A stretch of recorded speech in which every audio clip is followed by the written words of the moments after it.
So anybody wants to walk, do it now. Groovy.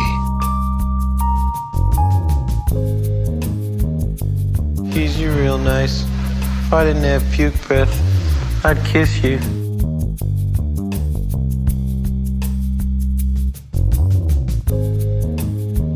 Would you classify that as a launch problem or a design problem? Feel like a Kentucky Fried Idiot. Man, you are one pathetic loser. Something strange happened to me this morning. Was it a dream where you see yourself standing in sort of sun god robes on a pyramid with 1,000 naked women screaming and throwing little pickles at you? No. Why am I the only person that has that dream?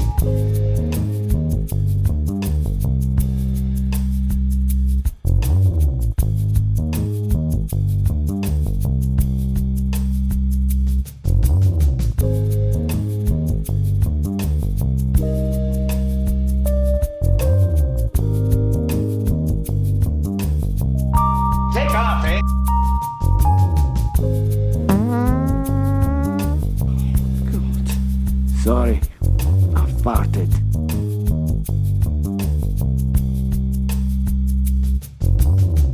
Welcome to the real world. Ladies and gentlemen, welcome to my underground lair. Gentlemen, you can't fight in here. This is the war room. Bring out your dead.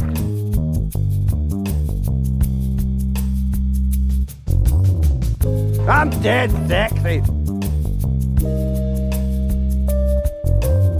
Hail to the king, baby.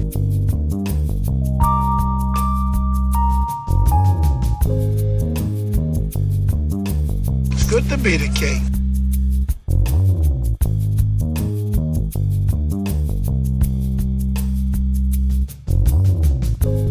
Well, here we are. Hi. Hey, everybody. Hold on. Let me shut everything down. Get back to normal. I'm all right. How are you? How are you? No. How are you? My hair is very fluffy today. Very fluffy. It's true. There's not much. Is it quiet? Is my voice too quiet? It can sometimes be that way. 1 second. We'll bring that up a touch. We'll see if that helps a little bit. We don't know. It's hard to say. There's all kinds of options and situations where we're in trouble, and I don't know if this is going to help. But I'll bring it up a little bit. That seems to be a reasonable volume right about there without clipping because I get carried away. I set my volume, and then everybody gets all... There's all this stuff. Hey, hello, Norway. That's fantastic. I'm doing great. I don't speak much Norwegian, but I can say grace. Let's see. Jesu nam. Jesu nam. Gavitil bord. Spiesedreke padatord. I'm getting close. It's somewhere along those lines. Anyways, hi Norway. How are you? I mean, that's a nice thing to do when you drop in for dinner, and if you ever have dinner in Norway, which I've yet to do. But my stepmother, my dad's second wife, is it's her birthday. Carol's birthday today. So we wished her a happy birthday, and she's Norwegian, American-born, like third-generation American, doesn't exactly have an accent or something, but she's clearly genuinely Norwegian, and so I learned to say grace in Norwegian for dinner at their place. The only Norwegian I know is Osla and Lillehammer. Right. That's good. Hey Jess, I used to be on it. It's even cooler. So thank you guys for the birthday wishes, and welcome to the show, and settle in. Come on in. Sit yourself down. Well, grab a beverage, anything you want, just whatever. I mean, it's your house, and if you don't have what you want, I recommend going out and getting it, but only go out every 2 weeks and get 2 of everything you need, and then come home. Hi, Philly Dana. Hello. Yeah.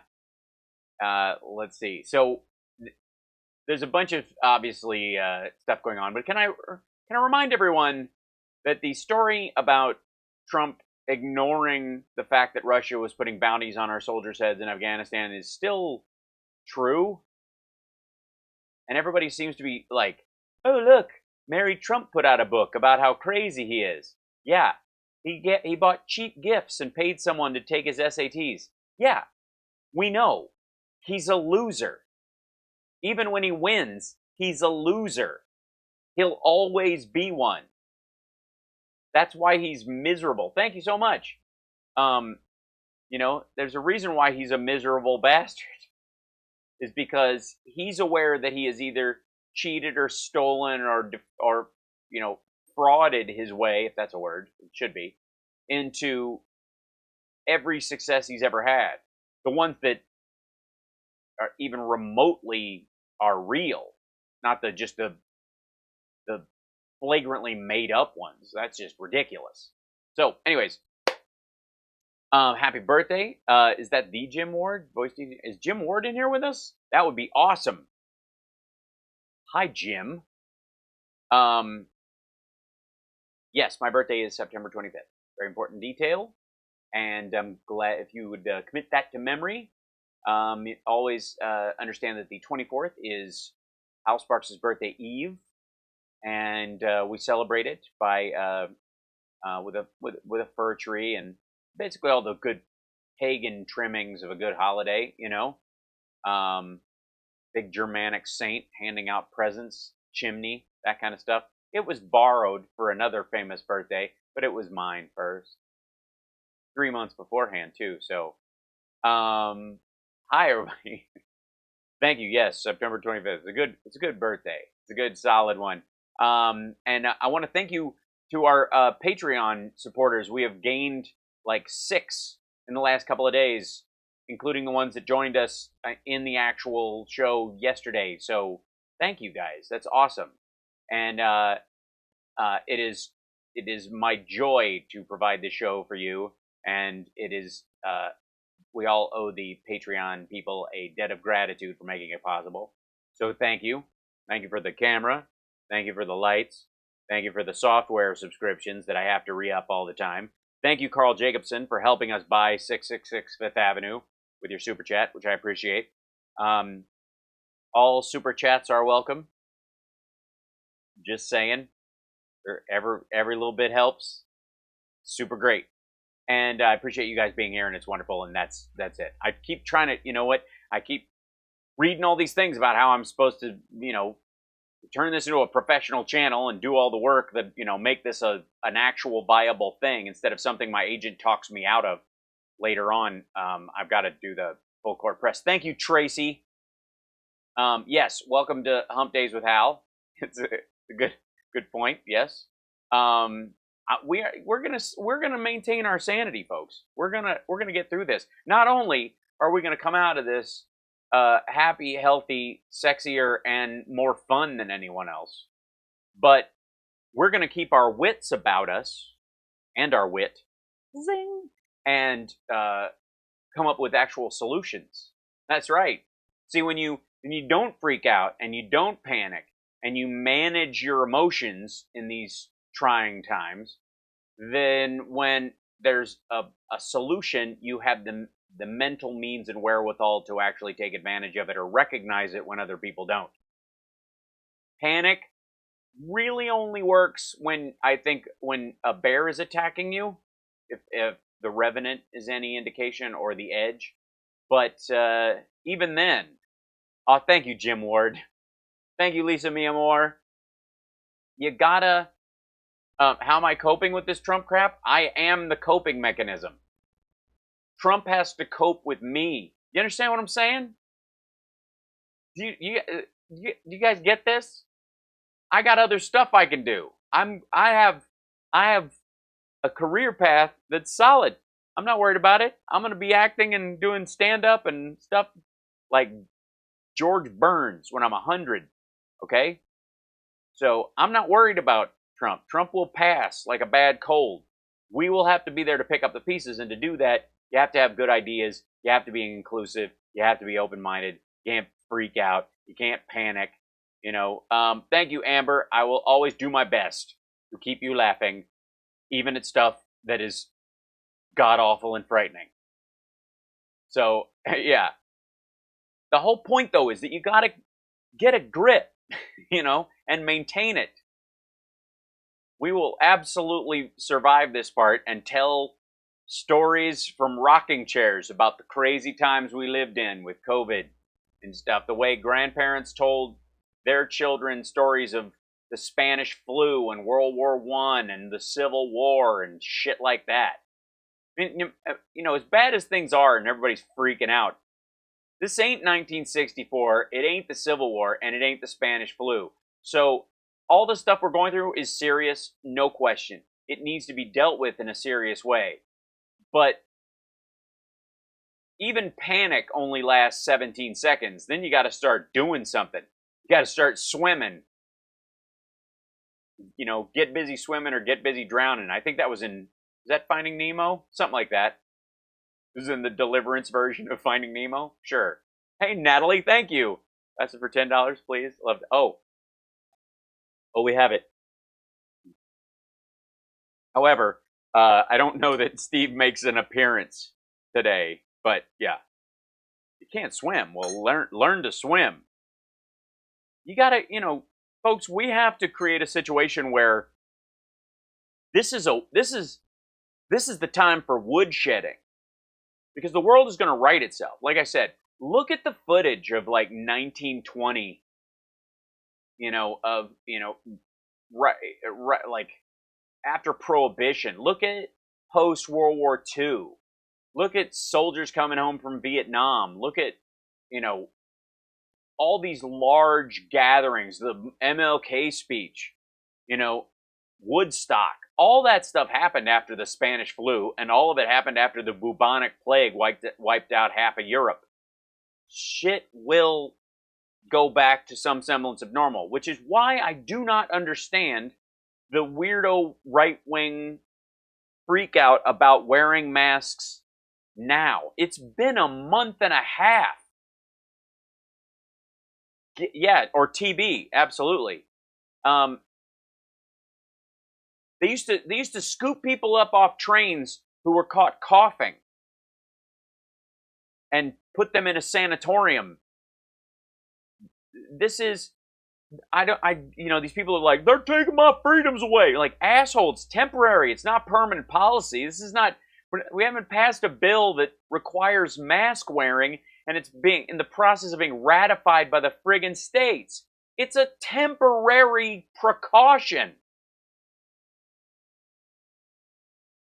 Do you go, honestly, do you sleep outdoors when in a blizzard? Hey, they're taking away my right to sleep in a snowbank. What? No, you stay indoors, dumbass. Thank you, Tracy. Thanks, Brendan. This woman's like, you can't make me wear my mask. Like, you're wearing shoes, aren't you? Why aren't you barefoot? Why are your feet not free? This this nonsense. These people, and today the Trump I guess he signed a joint statement. I don't know on what, with the president of Mexico, Andre Manuel Lopez Obrador.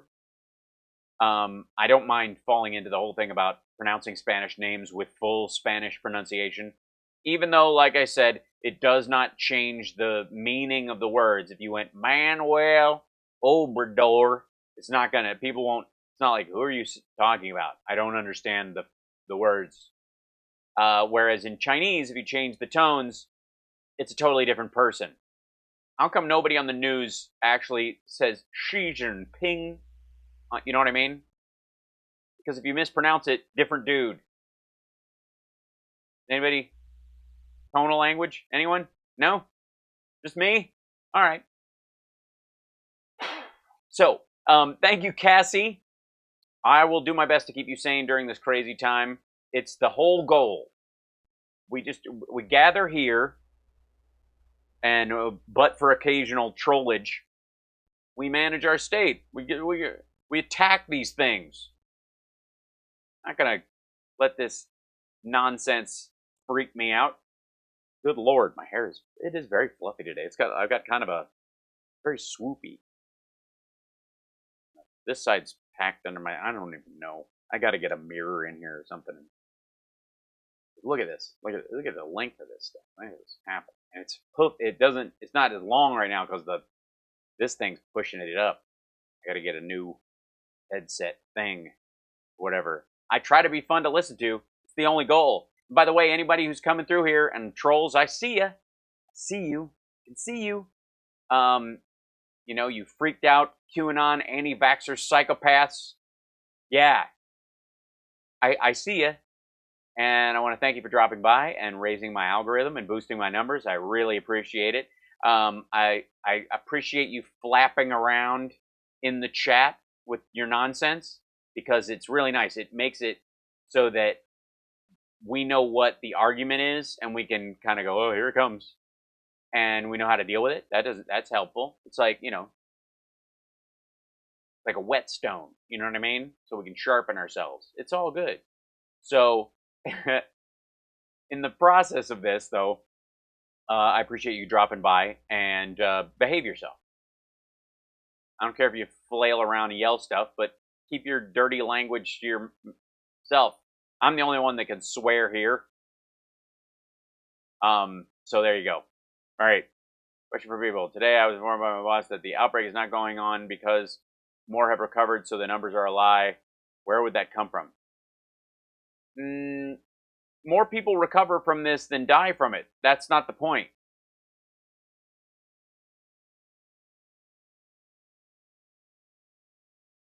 Yeah, we know. We know that most people get it are asymptomatic, so they can spread it. But we don't know what all the comorbidities are. We know the generalized comorbidities that kill people. We don't know the rest of them. So you don't know. You think you're in fine health. But you don't know if this thing's going to kill you or just make you sick enough to carry it around for a while and kill somebody else or kill your kid because you didn't realize they had a heart issue because it went undiagnosed. That's the concern. The recovery numbers are listed just like the deaths.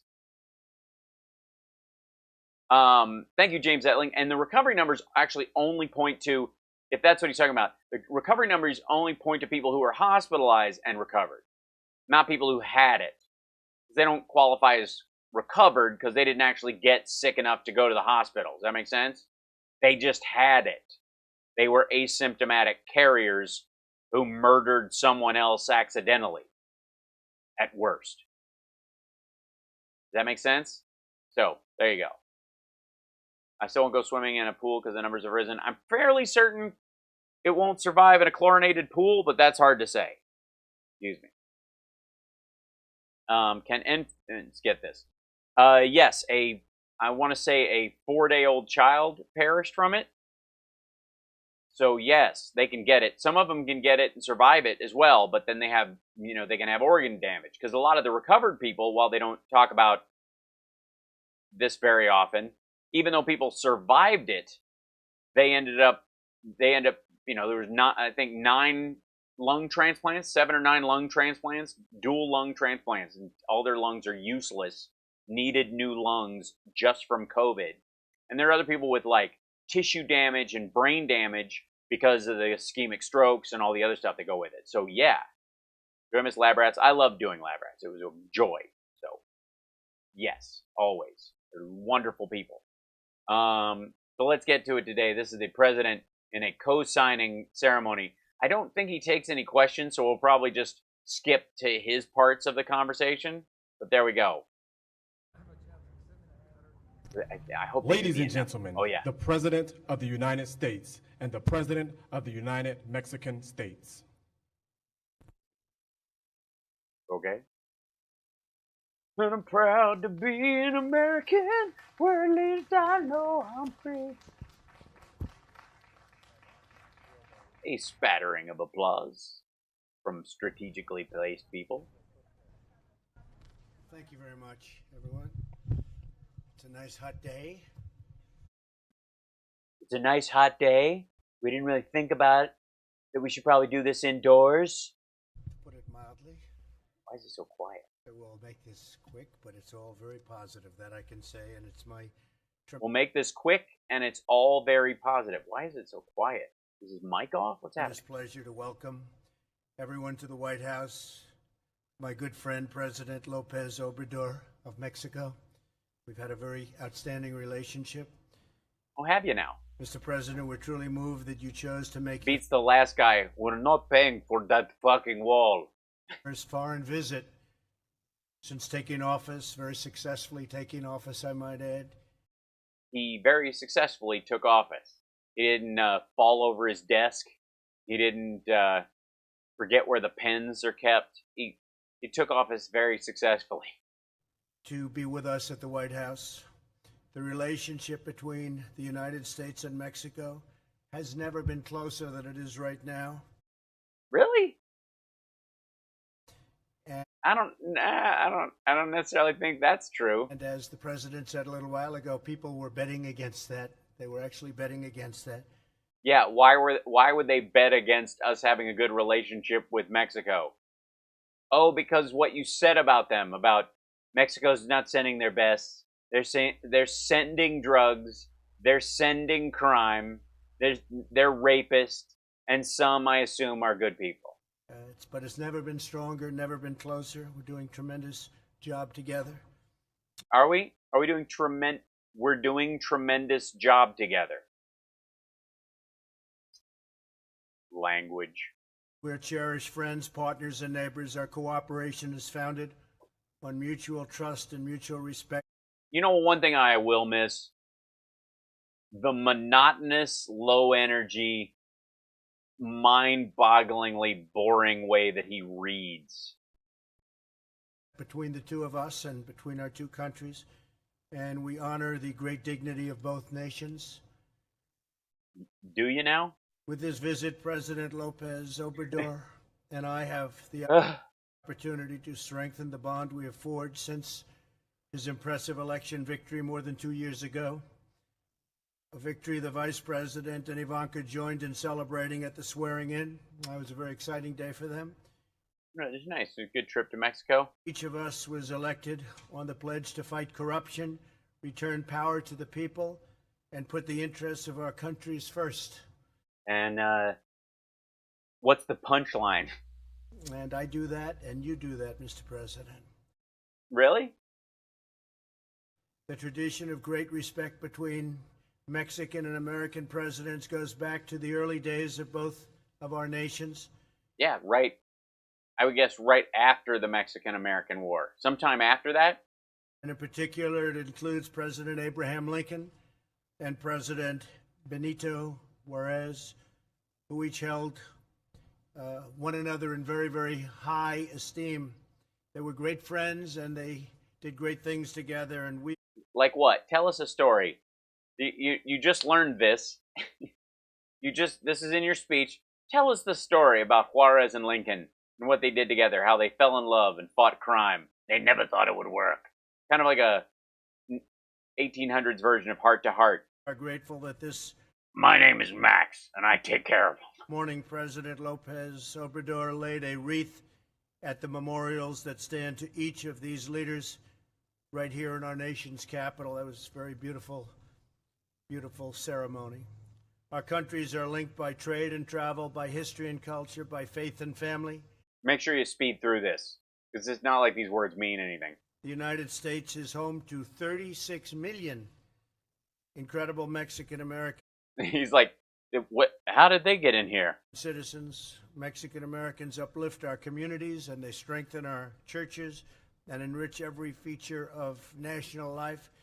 They are hardworking, incredible people. They are also great businessmen and women and make up a big percentage of our small business owners, and very successful. They're very, very successful. Yeah, I wouldn't count this as playing to the base today. They're like you. They're tough negotiators and great business people, Mr. See what I did there? President.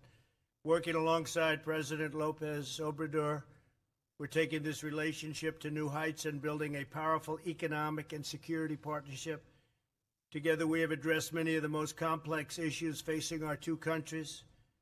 Yeah, the complex issues of things like immigration. And what's your response? We need a wall. We'll stop thing bad.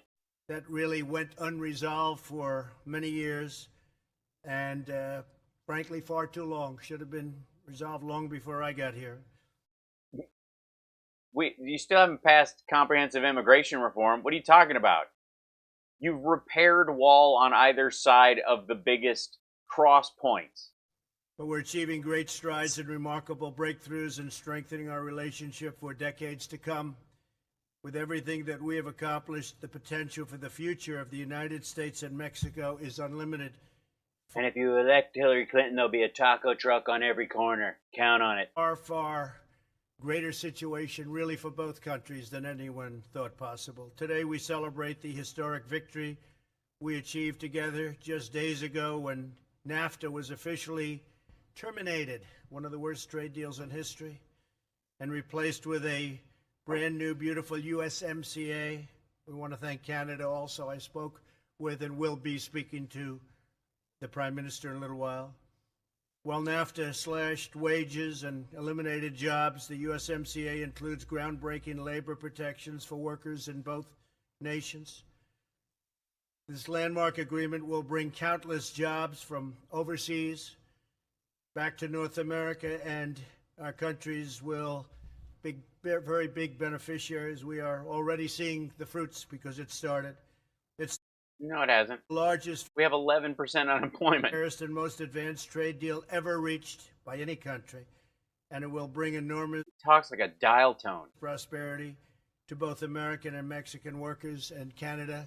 We want to thank everybody. We'll have a separate day with Canada. They're coming down at the appropriate time. The appropriate time for Canada. We want to congratulate Canada and the people of Canada, the Prime Minister. For being Canadian. Uh, They're great Canadas. Everybody, I want to thank all the Canadians. Take off, eh?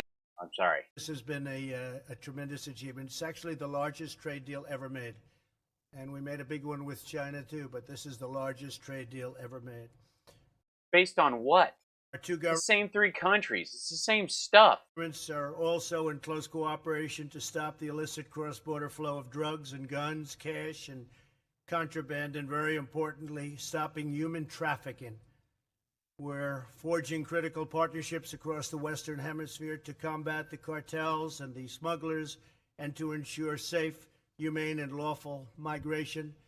And we've been helped greatly by Mexico on creating record numbers in a positive sense on our southern border. It's been Record numbers in a positive sense on our southern border, meaning fewer people. In case you didn't. really And it jumps from legal immigration to we've been stopping all these dirt bags. very, very tight and done a great job. And I want to thank Oh, is he now? Moon River. Sorry. Secretary who's here. We have a Chad. Thank you, Megan. You're here someplace. Where is Chad? What a good job you're doing, Chad. You're good. It's good. What you're doing, it's work. Can't believe it. Great job. We're proud of you. Why is it so like this? It's such a weird thing how quiet it is. I apologize. Normally the stream is fairly loud. Like all my other all my other audio stuff is normally loud, but this is. You've worked very closely with Mexico. I know you were just telling me what a great help they've been. Thank you very much, Chad. For helping Mexico be Mexico. Thanks, B. Gabriel. Yeah, the caravans, those have magically disappeared. You know, because George Soros paid for those. Because they really benefit Democrats. Again, who in all these situations, the idea is, thanks After Dark Paranormal, in all these situations, right? Just follow the money. We have all these conspiracy theories about the caravans, especially, that have to deal with like George Soros setting up people, and all these people were, you know, they had brand new backpacks, which of course were handed out by aid organizations, but whatever. There were people walking in flip-flops who turned out to be people who were just walking along with the caravan in solidarity, but weren't actually part of it and went home. but were photographed a lot by the right-wing media. What a shock. But apparently, the people who were being bussed up out of the country by, I guess, organizations who were helping them along the way because they were going to the United States are like, hey, we'll take you, if you can walk this far, we'll put you in a bus and take you part of the way. Those kind of things. That was all funded by George Soros, apparently, according to these folks, because in some ways they think it helps Democrats. When in reality, all the caravan ever served to do was solidify the president's approach to the border in a lot of people in his base's mind and create an artificial threat where there was none of this march of people who are on their way every time we turn around, which had never happened before, but now all of a sudden it's this major thing. So who benefits if there's a caravan coming up to the southern border? The people who want an argument to close the border. So who would pay people and make people lie about being asylum seekers or lie about, being immigrants and storming across a border? Who would pay them to do that?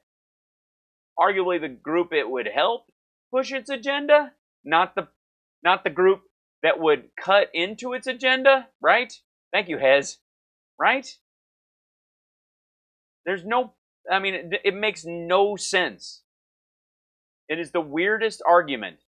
We've also worked closely in the battle against the coronavirus together, saving countless thousands of lives. No, Mexico's cases are getting really bad, and they've stopped people coming from the United States into Mexico for fear it will make it worse. We have more cases than they do. My honor to help Mexico procure 600 ventilators, and it's going to be a higher number than that. They need it. Why is it going to be? Why not say the higher number then? He always does this. He always takes whatever number they actually have and adds but it's probably better and more. Them very badly, and we were able to make them. We're making thousands a week, and we're helping a lot of countries. But yeah, because they need them for other stuff. They're no good for COVID. Putting people prone and oxygenating their blood, it turns out to be a better way of doing it. One of the first, and maybe the first that I spoke to, was Mexico. We have a lot of them in Mexico, saving a lot of lives. And Mr. President, we're in this fight together, and we're doing very well. Just a couple of things on that. I'm proud to further announce that the U.S. is by far number one in testing, number one in the world in testing, and that the by volume, not per capita. Mortality rate. But, per capita is always such a tricky, concept. And, when you say per capita, there's many per capitas. It's like per capita relative to what? Is the lowest or just about the lowest of any nation anywhere in the world. Just about the lowest. That sounds like America first. And we're safely reopening our country. And Trump 2020, just about the lowest. Very importantly, we're safely reopening our schools. We want the schools to be open and going. Open and going. We want the schools to be open and going. Who taught this man to speak? We want the schools to be open and going, and they're going to open beautifully. And we want them to be open and going. I can't figure out what the hell... To be a moron. To be moronical. An imbecile. Like the dumbest motherfucker that ever lived. The fall. And most of them, I think, are looking at it that way. It's very important. We're finding out that learning by computer is not as good as learning in the classroom or learning on the campus. And I think you're finding that too. We want to learn. Yeah, what's the over-under on how a kid does when they bring a disease home and kill their mom? In the classroom, so our schools, we want them open in the fall. No, we want them open when it's safe. The fall part is malleable. Following President Lopez Obrador's remarks, we'll sign a... Why is it, and Carl, I think you just mentioned this if I saw it zip by the chat correctly, but why is it so dangerous for Paul Manafort to be in jail, but not dangerous for a kid to be in school? Joint declaration committing ourselves to a shared future of prosperity, security, and harmony. This is truly a proud moment in history for both of our nations, Mexico and the United States. With the signing, we pledge the close and continued friendship between the United States and Mexico, and we accelerate our progress toward an even greater tomorrow, and that's what's happening. Is it what's happening? Maybe even a far greater tomorrow. A greater, but even a far greater tomorrow. Even, it might be greater than great, better than best, more than more. With a prospering region, a flourishing hemisphere, and two sovereign nations thriving, growing, and excelling side by side, working together, and that's what we've been doing. Mr. President, we look forward to hosting you for a beautiful dinner later on this evening with some of your friends from Mexico and some of our great friends from the U.S., and it's an honor to have you with us, and please, we'd love to have you say a few words. Thank you. Thank you very much. Thank you. Thank you very much. Fist. The traditional fist. Thank you. Okay, so I had nothing wrong with what he's saying or whatever, but then he gives a speech which is a little bit longer. Maybe it's because of translation. I don't think they take it quite. As well as your personal support for the acquisition of medical equipment that we needed urgently. And then they both go over and sign things. He, of course, touches the guy's chair, even though they're doing social distancing. And it's suddenly a race. And Trump decides he's going to sign this. This part I saw. He like, gets it out. I'm going to sign this. I'm going to be done before he is. It's like the SATs, only I don't have to pay for it. And Obrador signs something. He signs the left page, and then he signs the right page. Trump signs the right page, gets ready to hold it up, and the lady comes over and goes, "You forgot to sign that part." He's like, "You not two spots where you sign it." The President of Mexico, whip, done. Trump's like, "Did it, nailed it, shit." Forgot one of my names that I got to put on there. There you go. Stupid work. Let me make my face. And they swap. Then they sign their pieces. This time, he knows to start with the left page, where the dash is, and then sign the right page.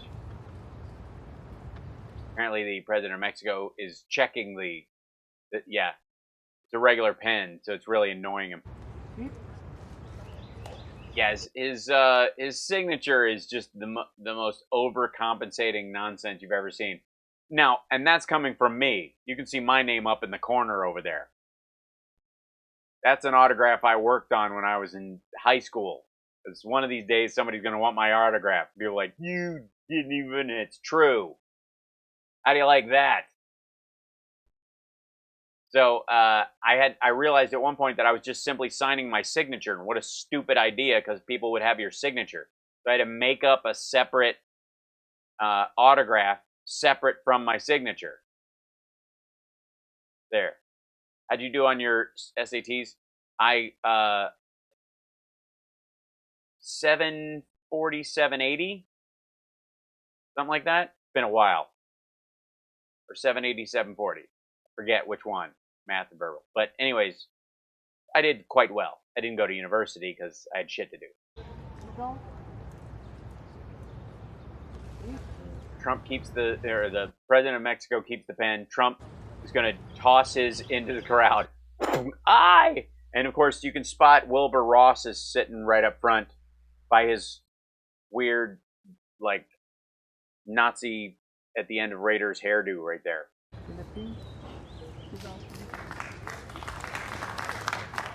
Look, I did it. Looky, look. My signature is bigger than his.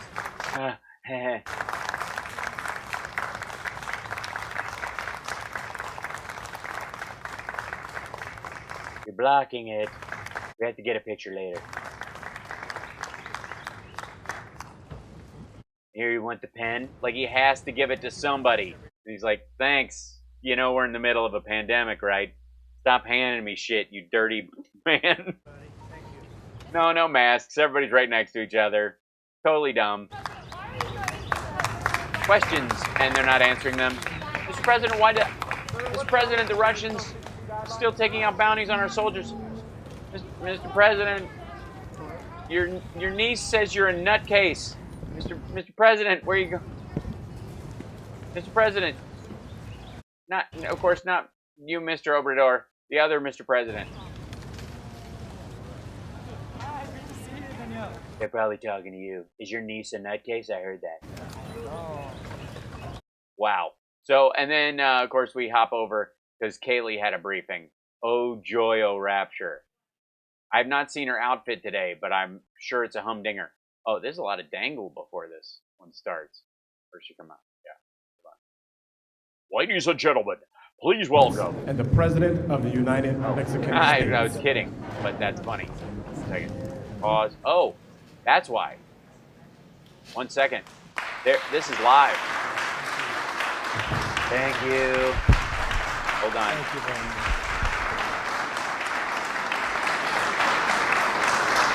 Please, thank you very much. Please, thank you.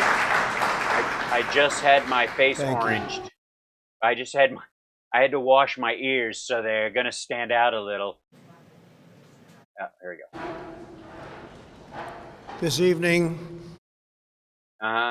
we are honored to welcome President López Obrador, the entire Mexican delegation, and many distinguished guests to a White House working dinner.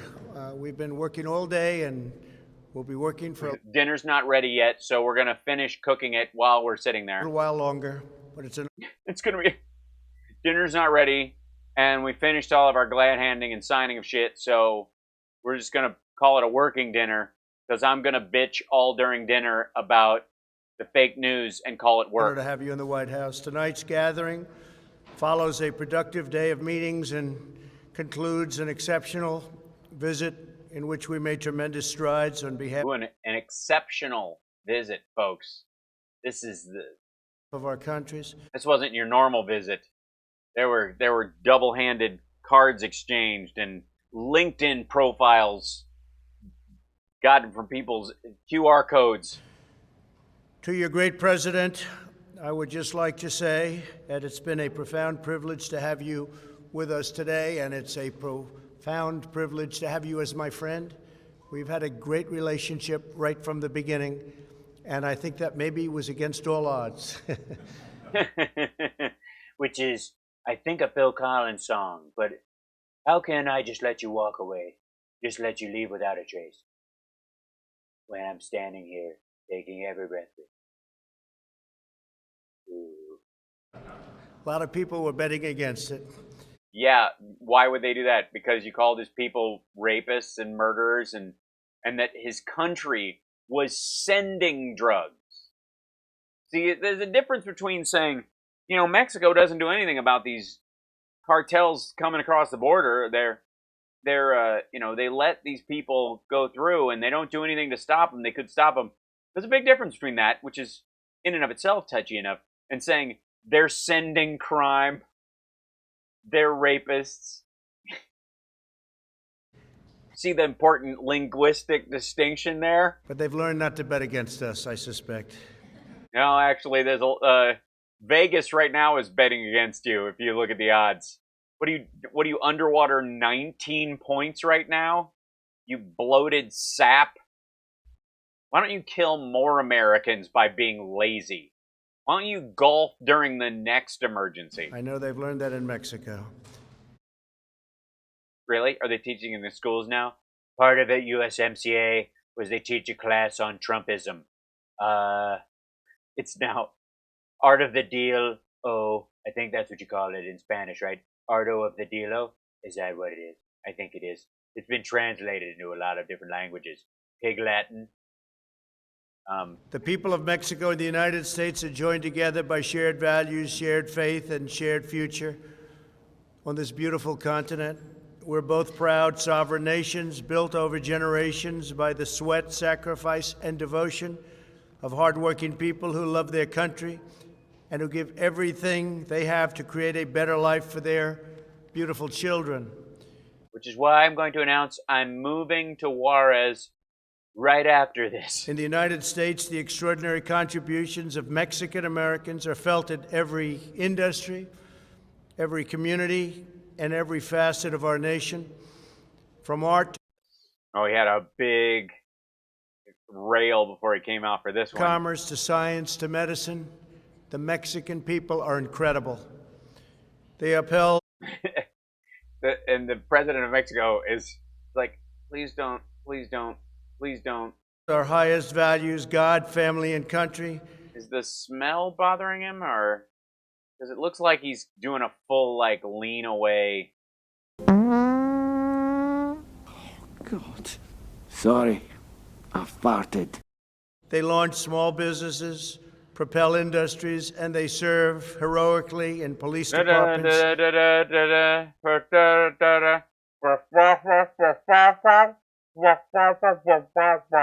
and in our great military. As we gather tonight, Yeah. Why did you rescind the ability for immigrants and DACA people who served to get citizenship then? What's that about? we reflect on all that our two people have accomplished together. And by that, I mean me and me. Over the span of many generations, and we embrace the incredible opportunities that lay ahead. I think my trombone is broken. It only plays one note. We're each blessed with a vast land that touches both of the world's great oceans, extraordinary natural resources, and above all, I saw this on Wikipedia. we're blessed with some of the most spirited, adventurous, determined, and talented people on the face of the earth. It's all about the people. Is it? Mr. President, I thought it was all about that bass. I'll have to look it up. I'm certain that together we can unlock a future of even greater potential for our children. If we ever learn the power of inflection of words so that one day we will not put the emphasis on the wrong syllable. Prosperity for our people, safety for our citizens, and pride for our countries. With today's visit, I've never been more confident that the future of this precious relationship and the destiny of this majestic continent will never be in better hands and never had a better future. This continent has never been in better hands and never had a better future. Shit. Thanks, Frankie. Good Lord. Thank you for the super chats, everybody, today. You guys are being awesome. I appreciate it. If we, you know, and I know what you're thinking if you're on Facebook, but what's super chat? I don't do super chat. Yeah, thanks for nothing. Once again, I want to thank you and all of your representatives for being here today. At least be a patron. Go to patreon.com/AlSparks if you're going to be on Facebook and stay there. I don't take rubles, though, so bot farms go pound sand. I'm not going to... Could you do a video about how Biden probably did something in Ukraine, maybe like that, because I don't feel like liberals do that, whatever. My name is Joe. I'm from Montana, man. I'm totally voting this year and think it's important, and I hope he picks the right person to be his... I think he should choose Jill Stein as his VP, like most good American. Thank you. Great honor. It's a great honor to be with you. Thank you very much. For you people over here, not this group, not so much. I'd now like to invite President Lopez Obrador to say a few words on behalf of the incredible people of Mexico. Thank you. Thank you. The incredible people of Mexico. Thanks, Joe Carter. Thank you. Waiting for something. Good Lord. You can speak. You know, I speak 5 languages, and each one of them has so many ups and downs, so many peaks and valleys. It is amazing how you are able to conserve your energy while you say things that mean nothing, essentially, right? That are just, you're just stitching sentences from other people's speeches together. But we appreciate it. It beats the shit out of diseases and bombs, okay? Thank you for not slipping up and calling me a rapist. Okay. Love Tulsi.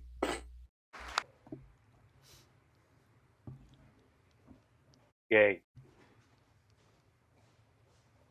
Let me step back, take a little bow. Friends, ladies. Thanks, 2257. Appreciate it. Gentlemen, I am going to be brief people say that good and brief, twice as good. I could That's see what I did there. That's a good one. Good and brief is twice as good. It's just good. Yeah. Because in the middle of what I'm saying, I would have loved to have gone, Trump, wrap it up. only say Kind of dragging a bit. that I subscribe everything said, everything mentioned by President Donald Trump. We are Yeah. This is good so far. It's going like I had no idea Truman Capote voiced the president of Mexico. countries, That's a translator. we are peoples, No, it is not his real voice. neighbors, brothers and sisters. Aunts and uncles, hats and shoes. We want to maintain good relationship. No, that is not his real voice. That's a translator, guys. The economic, trade, I don't know why that translator is apparently in a room near the kitchen, though. Because you hear all that shit? commercial Listen, levels, socially and culturally as well. And that's the they're purpose getting the dishes out for the working dinner. of this visit. There's literally people back there going, God damn it, this is the bad silverware. You can't... I think there's... Is that fish delight all over that plate? All right. As we've already said earlier today, this is the beginning of a new stage. We have signed a new agreement. Oh my God, I can't.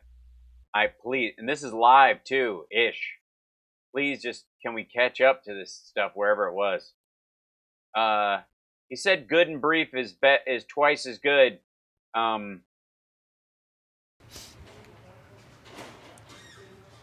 Thank you very much.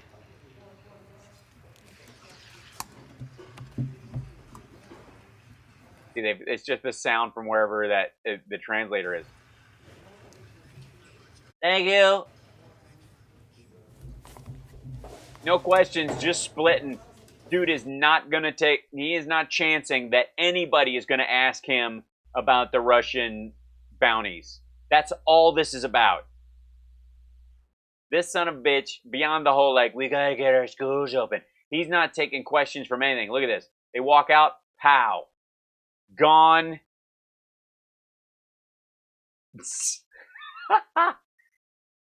We're so good. Let me Friends, take that out. ladies and gentlemen, Thanks so much. We're so great. This is probably so fun. I'm just going to take this out. I am going to be brief. People say that Oh, we're back to... Wait, what had happened there? Did he go back to the top of his speech? What the hell was that? Oh, okay. Yeah, that was it. That's the whole thing. You're so good. Okay. Thank you. We're going to go have a working dinner. If I can work a fork. All right. So let's go to Kaylee McEnany, because this will be magic. Here she comes. Oh, she's black, and she's wearing black and shoulderless today, and she's got Fembot Army.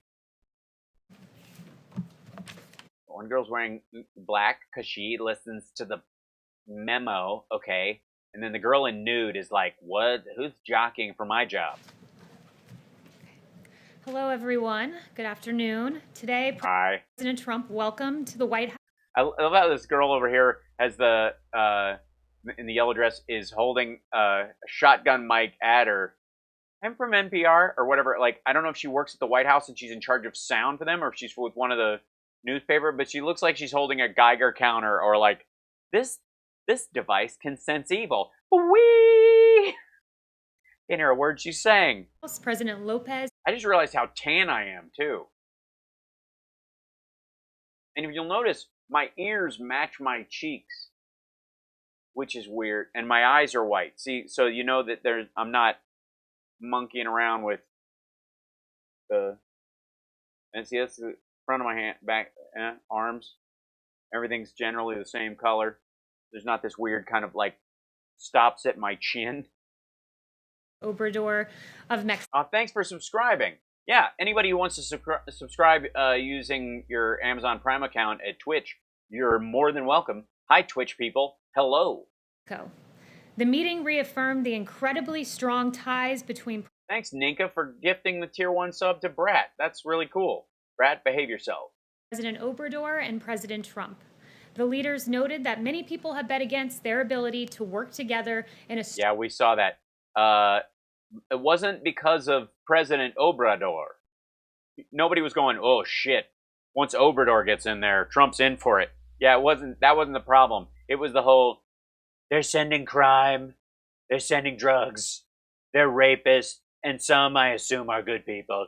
Caravans full of marauding people paid by George Soros. Mexico needs to stop them. Long and productive fashion, but rest assured, they work together and they work together well. The U.S. Yes, I've been outside a lot more, Richard. Mexico relationship. I realized I was getting a little gray from being in front of a monitor all day long. Has never been stronger or. Whoops. We lost feed. What happened to you? Oh yeah, look at that. Went completely out and then it comes back. What'd she say? What'd she say that got censored? There you go. In particular is a major win for our two countries and for America's workers. Under the U.S. Mexico-Canada agreement, more than 4 This is this kind of like Amish filth that she's wearing. Hold on, what is going on? Yeah, their cameras jacking in and out. Like, that's not me doing that. Watch, look, this is theirs. It's just the screen goes black, which goes fabulously with her shoulder-free outfit. So that's awesome. Good shot, White House. Thanks to the leadership of President Trump. That's right. Just fill in whatever you want there and just put, guys, TikTok isn't banned in Africa. America, you guys are unfortunate. It should be. TikTok is malware. Get off TikTok. USMCA in particular is a major win for our two countries and for America's workers. We're going to bring up Major Win right now. Hello, I'm Major Win. How are you? Fresh from the front lines in Las Vegas. Under the U.S. Mexico-Canada agreement, more than four blackouts will occur during the course of our read. What the hell is that? For our two countries and for America. This is good. I hope she's not saying anything meaningful. America's workers. Under the U.S. Mexico-Canada agreement, more than 4 million You're excused. 4 million manufacturers. Jesus is still pissed at you though for all the lying and the cross being out. We do like the ruffle cut thing. Usually it's a straight shoulder-free outfit. You know, I look a little broy in this. I don't know. It's the, you know what it is? It's the crew neck. When I do it, like, come on, man, you gotta juice up. Remember, one of the only things that we've discovered as far as therapeutics is steroids.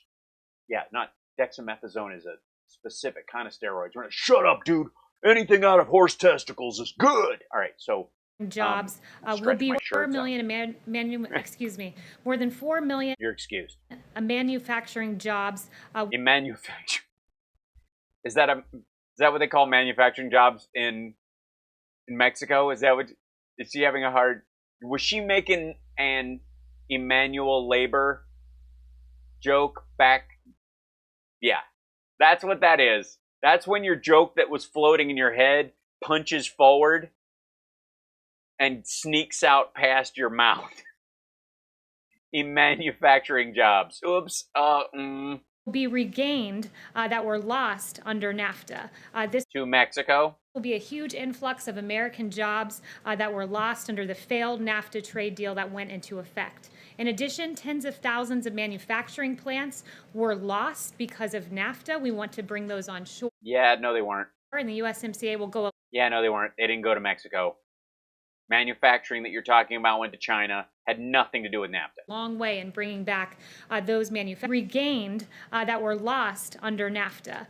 This will be a huge influx of American jobs that were lost under the failed NAFTA trade deal that went into effect. In addition, tens of thousands of manufacturing plants. And with that, I'll take questions.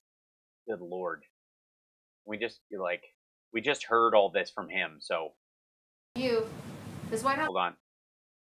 Projected to increase GDP by $235 billion. This means jobs, jobs, jobs. Increasing GDP, guys. Thanks, Grimar.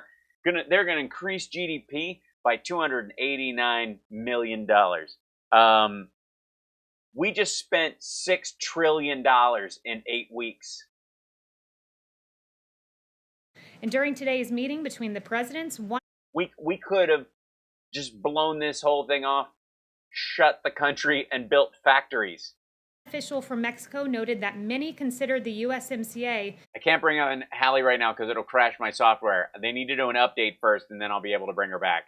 That's what holds it up. An 80-20. It freezes my pages, and I can't click any buttons. Probability. Now it is 100% certainty. And with that, I'll take questions. Okay, 2 questions for you. The first is, President Trump hasn't taken questions. And with that, I'll take questions. The hell?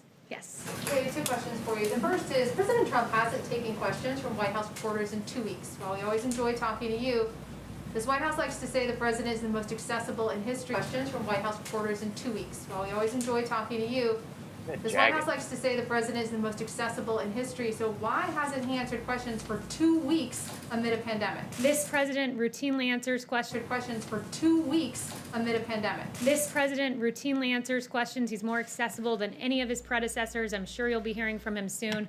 He's always up to the job, but he's hard at work in the Oval Office. That's what it is. Guys, it's not that he would love to be here. Okay. Totally would. But unfortunately, you're here. So, kind of, yeah. It's a problem. It's a real problem. But, you know. What are you going to do? Any of his predecessors, I'm sure you'll be hearing from him soon. He's always up to the job, but he's hard at work in the Oval Office. That's what it is. He's hard at work at the Oval Office. That's why he's having a working dinner. If this freezes my entire setup, I blame you guys. But, you know, I'm sorry. I didn't get the memo today. Sorry. I've been doing shoulders this week. You know, one of the sexiest things in the world is a girl with a visible tricep. So, you'll notice my King Solomon's amulet is untucked today because I am going to be telling the truth. Unlike some people I know who wear their religious symbols outside of their outfits, regardless of what they say. And also, is the administration retaliating against Dr. Fauci for publicly contradicting the president? And also, is the administration retaliating? Why are you like Kaylee Headroom today? Like, against Dr. Fauci for publicly contradicting. I'm not going to do this the whole time. It's too much, right? Besides, I get too much. Like every time I do Hallie, I end up getting somebody like proposing marriage on my website. So, dude, buff like a lady. The president today, he was told to come here to the White House for the task force meeting, which meant he could not answer questions from reporters. Today, he was told to come here to the White House for the task force meeting, which meant he could not answer questions from reporters. Look, that's a decision for the task force as to who appears at the briefings, but you've heard from a lot of our doctors today. You heard force as to who appears at the briefings, but you've heard from a lot of our doctors today. You heard from Dr. Birx. Yeah, we always hear from Dr. Birx when they've kicked Fauci to the curb, because she'll say anything. Fauci's appeared on 6 TV programs since June 1st. Yeah, they can't stop that. You just heard from him in a task force briefing on June 26th, and he participated in the vice president's governor's briefing on COVID-19 on June 29th. So you've yeah, that was there was no press present. Heard from him recently. Yeah, and when he's got to give details to governors and the like, you guys let him do it because that's his job. And if you fire him, it will draw attention. And the governors want to hear real information. But in the interim, you keep him out of from making any public statements from the White House or from the, I guess they did it over at CDC headquarters, or I mean, Health and Human Services at HHS, which is where they've been doing these because they don't even want him on the grounds when there's cameras around. With the rest of ridiculous. Our doctors in the past 5 days, Dr. Hahn's been on TV. Dr. Fauci's appeared on 6 TV programs since June 1st. You just heard from him in a task force briefing on June 26th, and he participated in the Vice President's governor's briefing on COVID-19 on June 20th. Thanks for the bits and the super hearts, guys. 29th. So you've heard from him recently, along with the rest of our doctors in the past 5 days. Dr. Hahn's been on TV 6 times as well. O'Hara's treachery has disgraced us. Dr. Hahn is the Surgeon General. He is not an epidemiologist.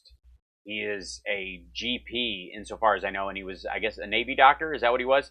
But he's not an expert on viral outbreaks. He'll say the standard CDC phrases, and he will follow the president's guidance. But he's not the strategy point person. Confidence in Dr. Fauci. The president has confidence in the conclusions of our medical Confidence in Dr. Fauci. The president has confidence in the conclusions of our medical experts, but it's up to him to determine what to do with that information and to take what we hear from Dr. Fauci, Dr. Birx, and others, to determine what to do with that information and to take what we hear from Dr. Fauci, Dr. Birx, and others, and take what he values in their opinion and come to the ultimate consensus that's best for this country. Yeah, great. I feel so much better. I have 2 questions. And take what he values in their opinion and come to the ultimate consensus that's best for this country. Hard to say consensus when you don't believe it. I have 2 questions as well. What is it exactly in the CDC guidelines that the president doesn't like? Yes, as well. What is it exactly in the CDC guidelines that the president doesn't like? Let me turn to my page of things Trump doesn't like about science. So the CDC I have a whole chapter guidelines that the president in the Book of Lies mentioned today. I would note it was emphasized by Dr. Redfield that the president mentioned today. I would note that it was emphasized by Dr. Redfield that Dr. Redfield.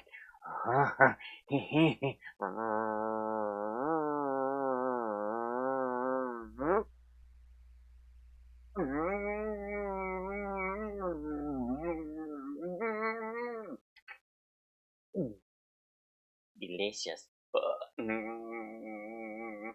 he doesn't want these guidelines to be a reason for schools to not reopen. They're not requirements and they're not prescriptive. He doesn't want these guidelines to be a reason for schools to not reopen.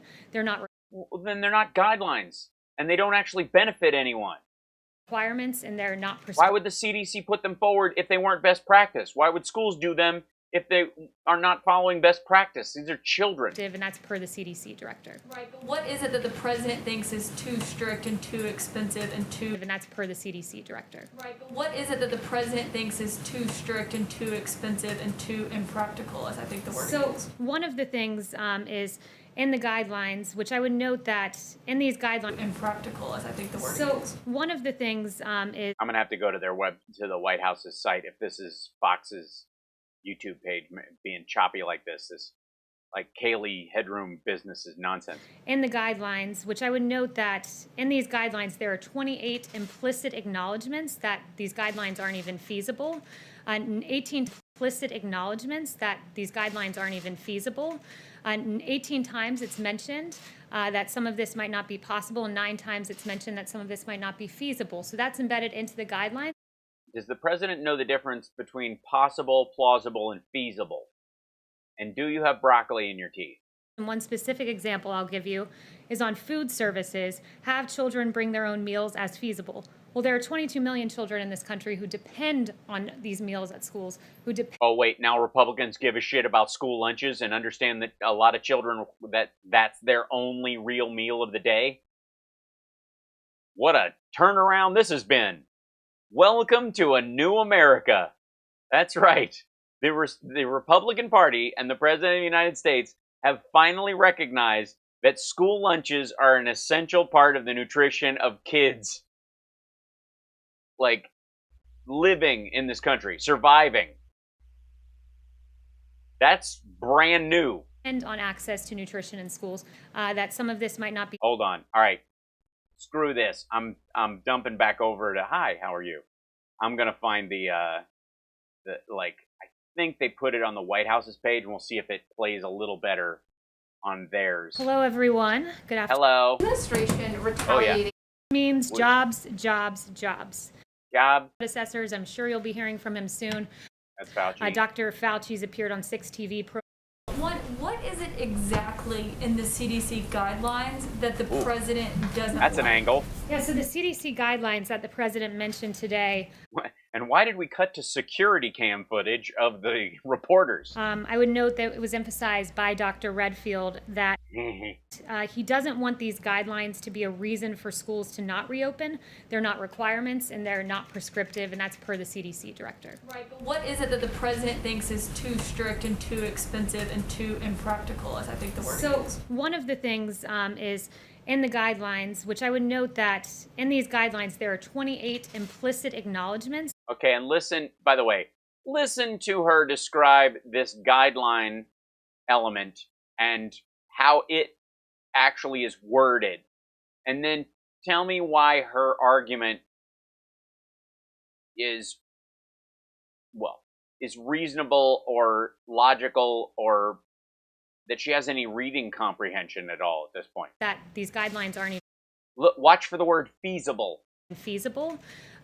Yeah, that one. 18 times it's mentioned that some of this might not be possible, and 9 times it's mentioned that some of this might not be feasible. So that's embedded into the guidelines. And one specific example I'll give you is on. Yeah, let's go. Okay, so let's see. There's situations where this might not be possible or feasible.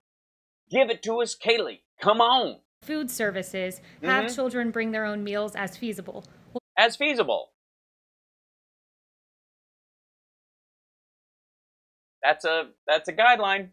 Have them bring them as feasible. Why would you remove that one? If it's not feasible, then you provide food for them. But if they can bring their own food, then they can take it outside and they can eat outside the building, perhaps where it's safer, or in their classrooms instead of having to go to the lunchroom, gather all together. See, where feasible is in the thing. So it wouldn't preclude them opening, because the guideline in and of itself, as part of other guidelines, said when they can do this, have them do this, unless they can't do this. The next thing would be, have them do this if they can't do this. This is just dumb. Does she not understand the words that are written in? It gives you an out. There are 22 million. This isn't. This is a loose guideline to lower the chance of infection. This is not one of the ones where we're like, look, we can't open schools. Why? Because the feasibility of kids bringing their lunch to school is too low. What? Yeah, we didn't say that. It's not in there. Just when you do open, if they can bring their own food, it'd be good. If they can't, we understand. That's the guideline. It doesn't. Children in this country who depend on these meals at schools, who depend on access to nutrition in schools. So that's one example. Feasible is just another word for possible. If you can apply that standard. Is that just one thing that the president doesn't like? Is there anything else? Well, there are several that are. And what difference does that one make? That wouldn't preclude them opening schools. That's just a guideline for when they do. It's not going to stop them. They're like, well, if they can't match this one, they can't open up. That's not one of them at all. You're talking about like outbreaks and febrile kids and parent breakouts and how you don't have PTA meetings and shit like that, and how like kids will be socially distanced inside. The school itself isn't big enough to space the kids out. If you can't space out classes in between each other, if you don't have time to clean and turn over, if you don't have the staff or the funding to do this, then don't open the school up. Have it completely at home, but otherwise stagger the days. Have kids go 3 days a week and have some kids in older classes go during Monday, Tuesday, Wednesday, or Monday, Wednesday, Friday, and then Tuesday and Thursday bring the younger kids and have them stay at home, or vice versa. That's what they're talking about. The food part is a recommendation. But we need to make sure as the American... I'm wondering what they're going to change is my point, really. Well, you'll see, because as the Vice President said, the CDC will come out with new guidelines, additional guidelines. There will be, I think, 5, he said, and you'll see those when they come out. Okay, so my second question, just really quickly, is the president and the CDC clearly don't seem to be on the same page on what the guidance is, what he is hoping they put out, what the CDC is actually putting out. So why doesn't the president just go to these task force meetings so then he can talk about it with them? Because excuse me, the president has some Adderall to snort, and it's very difficult for him to be in these kind of gatherings. So you don't understand that. our reporting is that he hasn't been to one since April. So I would note that the CDC is very much on the same page as the president, which is why you heard the CDC director today Well, if they're on the same page, then why doesn't he just go by their guidelines? You had to go to a totally different page in your book to look at what he wanted to change about their guidelines. If they're on the same page, then why would you need another page? score. These are not prescriptive. These are not. Did you say score? Requirements, and that there will be supplemental guidelines. So they are on the same page. The president's routinely briefed about the coronavirus each and every day. The relevant information is brought to him on the big decisions, and then he moves forward. He only listens to the parts that he thinks sound good compared to worst case scenarios and total abdication of his duties as president. In the way that's best for our country. Jill. Every day. Thanks, Haley. So just following up on those new CDC guidelines that we're told are coming out next week, did the White House pressure the CDC to change public health guidelines that were reached in accordance with medical professionals because No, they're on the same page. I don't know if you understand it. The difference is the CDC has their page and the president has a Sharpie that he crosses out big chunks of the page that they're on. They're on the same page, just the president has a Sharpie. The president doesn't like them. No. He draws big wieners on there. Never mind. At all, but the president made his opinion quite clear publicly this morning on Twitter for all to see. For all to see. Like, look at a response to that. Like, the president said his on Twitter for all to see. So we just deal with that, okay? It's not something I want. Do you think I woke up this morning? Hi, Miles.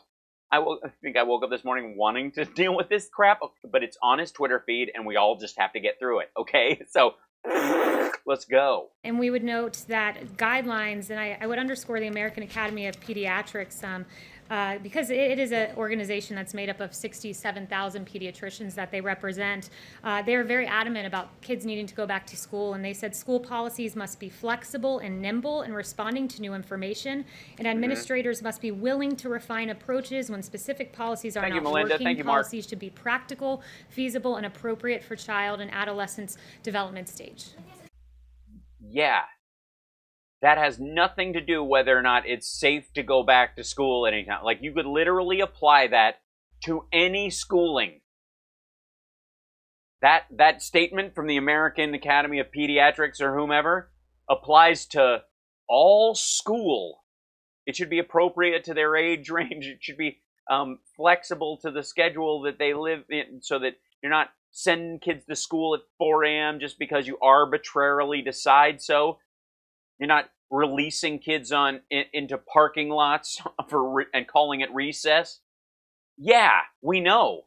That doesn't mean it's safe from a CDC standpoint for kids to go to a place where they gather with other kids whose MAGA parents don't believe this is a threat, are coughing the disease into their kids' mouths like birds when they send them off, and they give them to somebody else and some kid brings it home and kills their mom. Isn't it against social distancing guidelines in school, things that are included in those guidelines now, like placing desks apart from each other, staggering school times, against those elements of it?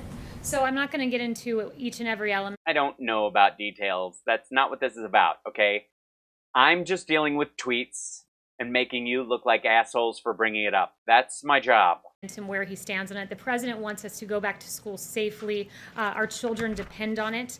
These schools are essential, and I think he stands on the side of parents across. And if I can quote the president, he said, "We want the schools open, beautiful, good, and open." I think we all know what that means. This country who want to see their kids back in school, who want to see, make sure that their kids don't fall behind in education. Yes, Christine. Thank you, Kayla. Are you saying that homeschooling is bullshit? Tuck your cross. Thank you, Rebecca. I did not see Stuttering John's podcast about the guy who used to date Kaylee. That stuff doesn't interest me usually, but I might listen because I like John. At this point in the 2016 campaign, President Trump had been talking about what would ultimately become the USMCA. I like the yellow-green combo, I'm not going to lie.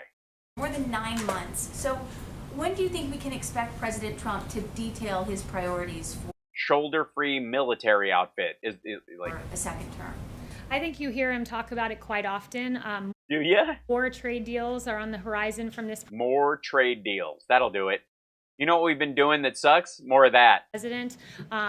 We're hoping we can find another country with a contagious disease that we can ignore while we make a trade deal, so that we clearly pointing out our priorities are business over human life. Taxes, more funding for our schools. One announcement that I do True, have William. for you is that in CARES Act 4, he's looking to substantially bump up money for education, but at the same time understand that this money should go to students. So that's one priority we're looking at more in the immediate term. That's not a second term priority.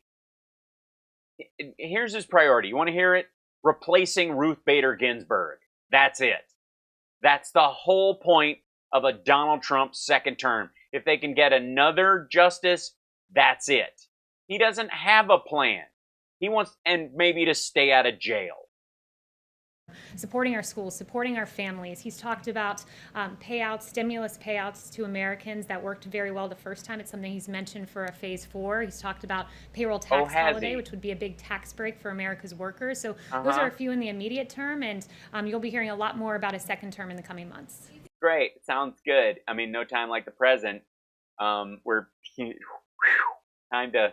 He might detail some of those priorities in his speech this Saturday at the rally in New Hampshire. So I don't want to get ahead of his speech this Saturday, but you'll certainly be hearing in coming speeches more about the president's vision for the second term. Building the economy is one thing that he mentioned just this week. Yeah.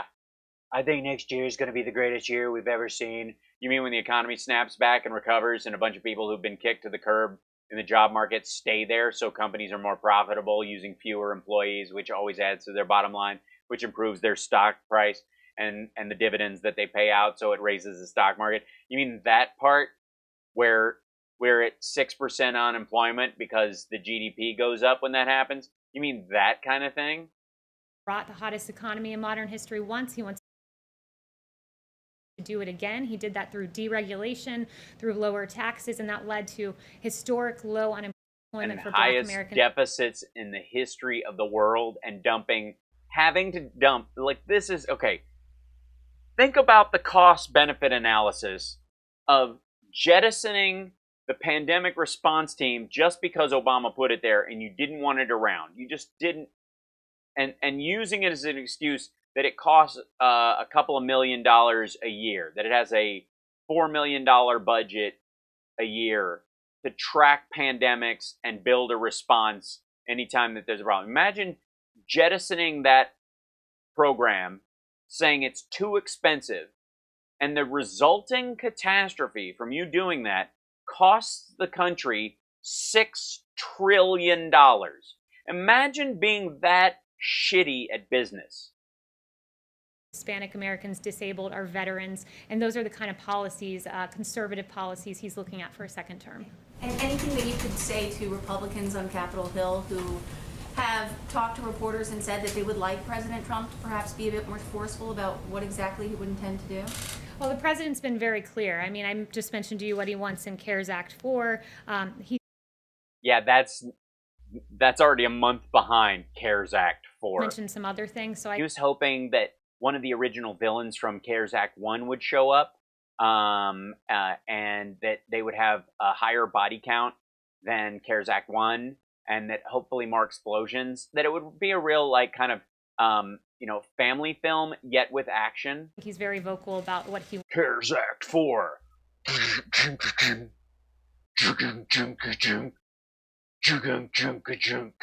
Act 4. I'm a land farmer, motherfucker! And you'll be hearing more from him. Justin. Thanks. I had one on Hong Kong, but I first wanted to just follow on the rally question.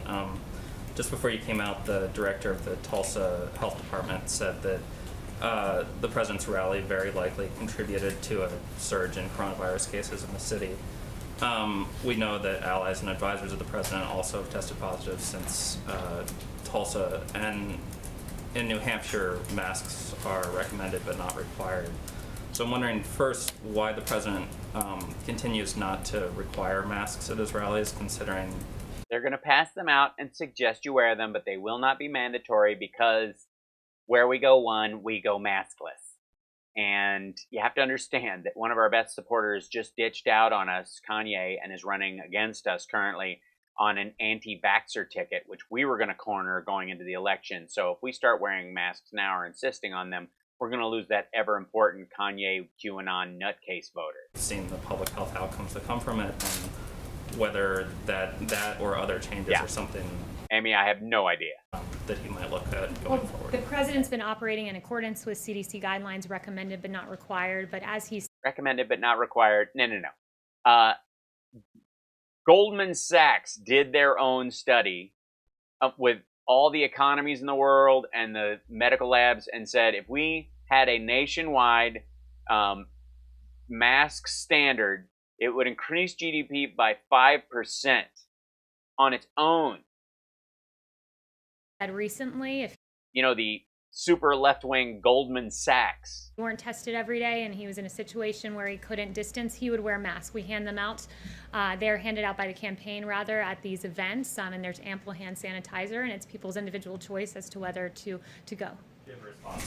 Yeah, but of course we also know that they are the mark of the beast, so don't wear one. The health director sort of I would just say I have no data to indicate that on my end, but it's... Why would you have data? I mean, it's just the White House. The decision of individuals whether to go. We don't break Twitch. Encourage the wearing of masks, as the president said if he couldn't distance, he would, but it's the individual choice of the person. On Hong Kong, I know the Chief of Staff and National Security Advisor talked in the last couple of days indicating that the president might both sign the bill that was passed by Congress last week and hinted at additional action. So I'm wondering both if you have any updated guidance on the timing of those things, but also we've heard concern from U.S. companies that sort of aggressive sanctions that would be unlocked under the latest bill could hurt their businesses.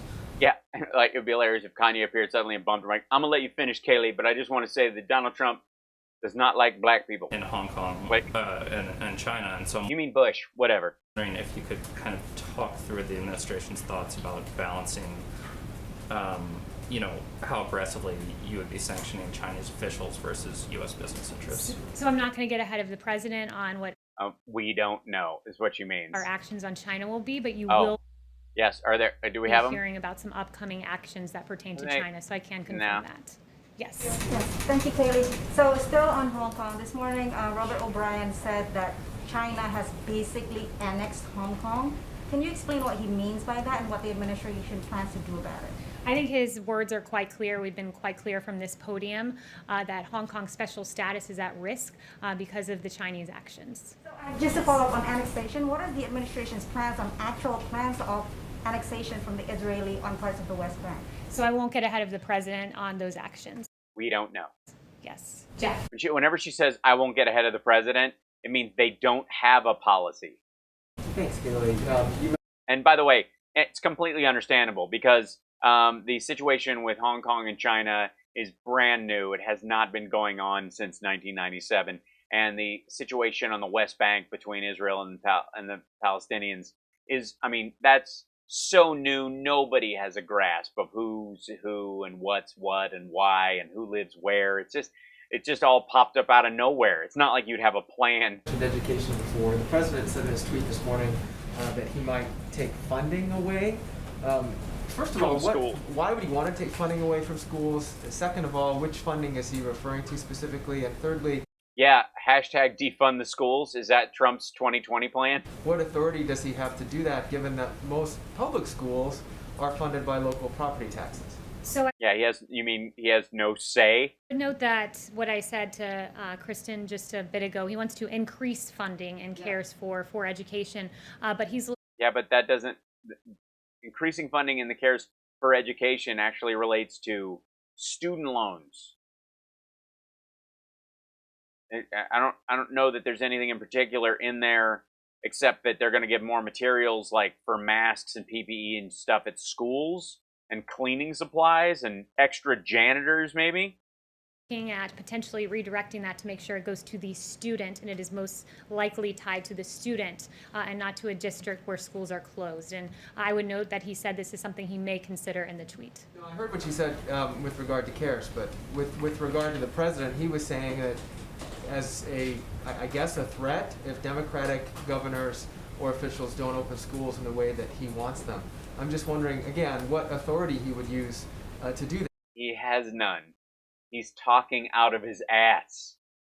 He literally ended that tweet with, "I will be meeting with them," and 3 exclamation points. I think I actually have that, like, pulled up. Wait. Yeah, there it is. In Germany, Denmark, Norway, Sweden, and many other countries, schools are open with no problems. Okay, first of all, Sweden has a horrible contagion rate. Terrible idea. Other schools, other countries that he's naming, Denmark, Norway, and Germany, one of the reasons why they're open is because they've had such stringent rules and tracing policies in place. So they've been doing all the shit we're not doing to make sure we know where the hotspots are and where we can isolate it. The Dems think it would be bad for them politically if U.S. schools opened before the November election. Well, one would think it would be bad for every politician if more people died than needed to. But it's important for the children's and families. May cut off funding if not open. May cut off funding if not open. I disagree with CDC Gov on their very tough and expensive guidelines for opening schools. We just dumped $6 trillion on the economy to bail out Kanye's touring company when he doesn't even have shows planned. While they want them open, they are asking schools to do very impractical things. I will be meeting with them.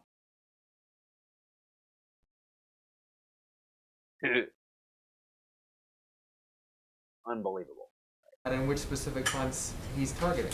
Yeah, not in the ways that he'd want them to open. He wants them to reopen altogether. He wants just to open, just blow off guidelines, just open the shit. Just forget about it. Just kick the doors in and go, we're opening today beautifully. 1, 3, 2, 5, clunk. Yeah, charge in there.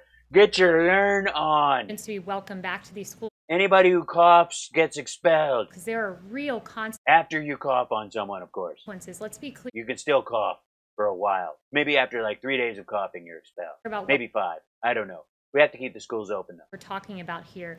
We're talking about a situation where Pearl Jam, Eagles, and GNR tours receive PPP loans because they have huge staffs of people.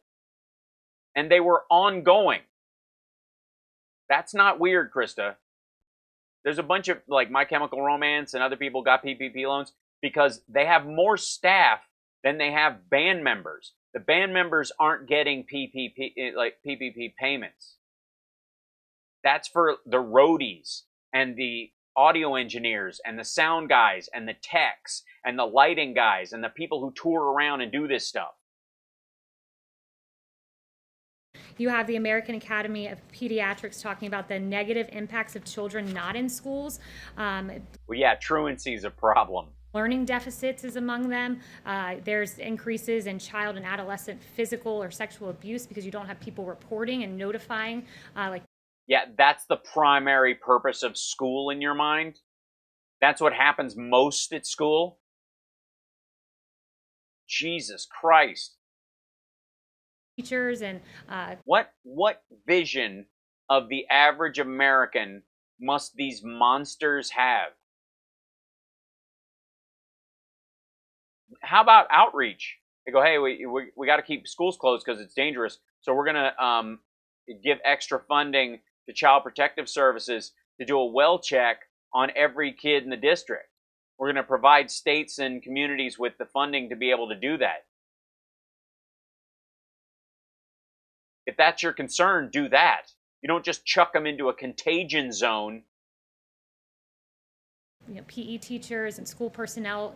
I know nothing about what roadies are. I know nothing about music. No problem. Notifying health departments when they see signs of this. You have increased substance abuse, depression, and suicidal ideation. And this is from the American Academy of Pediatrics. So the president, he's going to push schools to reopen. These are grave consequences. Even CNN reporting that. Yeah, while you're at it, what will school shooters do if they don't have someplace to go?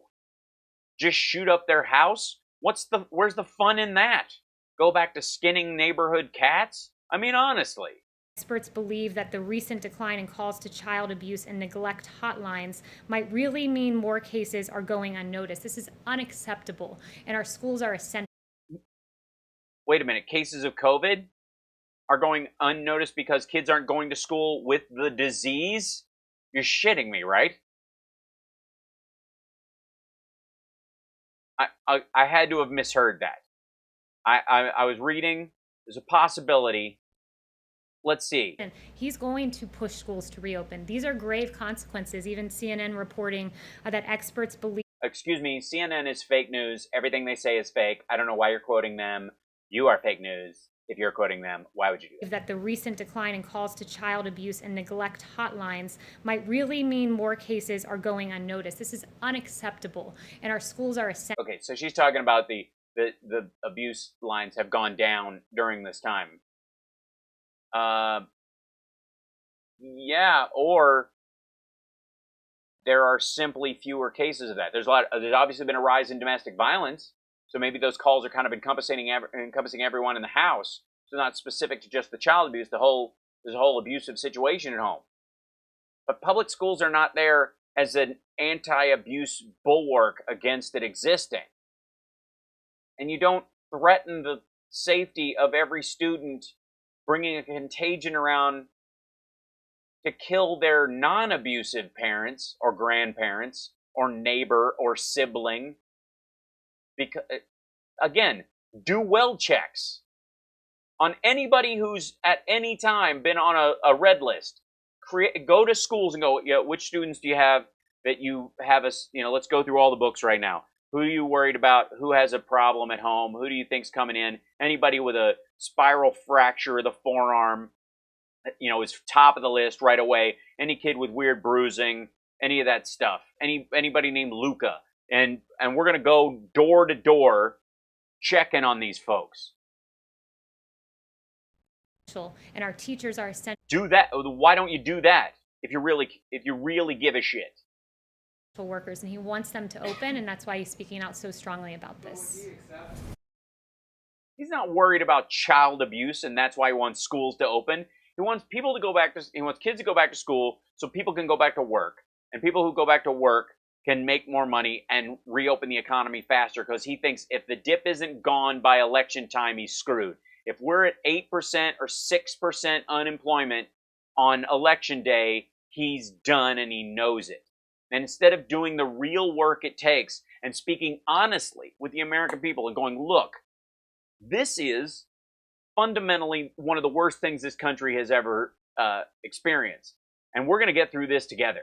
And the numbers are going to be bad for a while because we're not worried about the numbers as far as the positivity of the economy. We want to save as many lives as possible. And when people go back to work, we don't want them to 2 days later have to go home because because the droplets stay in the air for 20 minutes and everybody's walking through Karen's cloud while she screams at her boss about overtime for hours she never did.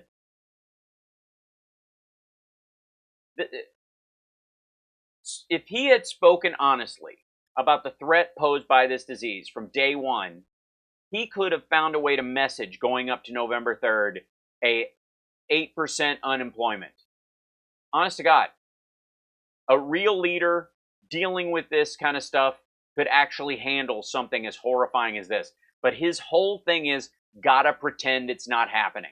And then if any of the reality hits us like we're stepping on rakes in the front yard, then it's the governor's fault or someone else's fault or China's fault or whatever. It's not the president's fault like he's responsible. This is like, 39/11s that he's just letting happen and going, I don't know, who's in charge of the FAA? Isn't it their fault? Really, that the schools and the districts that are looking at this want to do it in the safest way possible, and that's why there seems to be some disagreement. Bring on how to do that. Well, the president will always stand up to teachers' unions who want to keep these schools closed.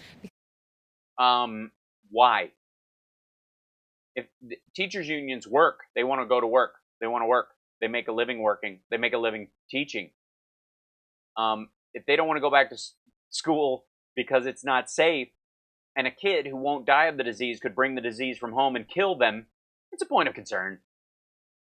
It might be a real concern. It's why Harvard's doing all their classes remotely, it's not they're taking the easy way out, which is what President Trump said. They're doing it because a lot of the tenured professors there who are one of a kind, the very people you go to Harvard to study with, you can go, oh, I took economics from him or her. Like, if that person dies of COVID, there's a ton of people who aren't going to go to that school. They'll go to Yale or Princeton or Stanford or one of these other schools where the master professor of the subject they're studying isn't dead. What is best for the child is for these schools to be open. That is pretty clear. Ebony. You want to keep the schools closed? Ebony. Just following on from Jeff's question, New York City officials today said that schools would go back in the fall on a staggered schedule. Wait, her name is Ebony? Okay. 2 to 3 days a week. I'm wondering if can we see Ivory? I just want to see the contrast. And do they live together in perfect harmony? I'm sorry. that's something that the administration Is Camden homeschooled? He is right now. and the president supports. So I haven't spoken to him about that plan in particular, but it's encouraging anytime you see that some kids will be welcomed back onto the campus. Oh, here's Ivory. There she is, just in time. Haven't spoken to him specifically about the New York scenario. The Supreme Court is expected to rule tomorrow on whether or not the president can keep his financial records secret. I'm wondering if the court rules against the president, he will be happy to hand over his records to Congress and the Manhattan District Attorney. So since that's a hypothetical, I won't answer that, and I'll wait to get back with you guys tomorrow after we see that ruling, which we hope is in the favor of the president. Yes. Mm-hmm. Yeah, don't count on it. Yes, That's going to be a big day tomorrow, by the way. Just for you, Kaylee. He's either going to be spiking the ball, and they're going to have to, he's going to go, they've ruled perfectly, this is the... And if the other side goes, they just said we needed to change the wording, we're going to go back to court next week, they'll absolutely have, they'll do that, and Trump will go, that's not fair, it's a complete lie. Thank you. Did the president ask the president of Mexico if he would pay for the wall, and what happened to that threat? So that discussion did not come up when I was in the room. Really? What discussion did come up when you were in the room? What was Trump's translator saying in Spanish, the president of Mexico, when you were in the room? Relay that, please. Second question, is the president still filing documents this week to be able to resign DACA once again and start the legal process? Yeah, no announcements on that front, but when we have an announcement, you'll be the first to know. Yeah, we're going to wait till after the election to scuttle DACA because it's a bad election strategy for us. Thank you, Kaylee. Going back to the executive orders that Meadows had mentioned earlier this week, is President Trump going to discuss with President Obrador any details about this executive order as he drafts it up, or as he... So in the... What is this whole, supervillain shoulder thing? Is it a battle of the bare shoulders with this situation? What the hell? Look at this ensemble. Drapey. Had mentioned earlier this week. Is President Trump going to discuss with President Obrador... Does Trump just have a shoulder thing? I'm beginning to think he has a shoulder thing. Details about this executive order as he drafts it up, or as he... So in the discussions I was a part of, there was not an executive order discussed, but there will be some executive orders this week. Can you give us Yeah, none of Jess, she's not wearing her mask anytime. a preview of what they might entail? No preview. Held a message for a reason, then he allowed it. I see. Okay. But there will be some this week. Yeah. What about Justin Trudeau and his non-appearance today? What messaging does that give to the rest of the world as they're watching this USMCA for us? Well, Canada was unable to travel because of the restrictions they have in their country with regard to COVID. Yeah. Oh, look at that. She's like, Trudeau didn't show up. What does that say to the rest of the world? It says that they're maintaining a standard to not spread COVID and not bring COVID back into the country. Yes, I'm Lucia Leal with EFE. I wanted to ask you to confirm if President Trump and President López Obrador talked about immigration at all in their meeting today. Yes. The president talked about how great the new numbers were in a positive sense, where they were down very up. In an up way, they were very down. And in a down way, they were very up. And we were glad that they were down in a positive way Because if you think about it, down is up in its own way. And have you tried the chocolate cake? It's beautiful. It came up briefly, and just noting We flew it in from Mar-a-Lago at taxpayer expense. great cooperation that has been had between Mexico and the United States. Ebony and ivory sit together in perfect harmony, side by side on my piano keyboard.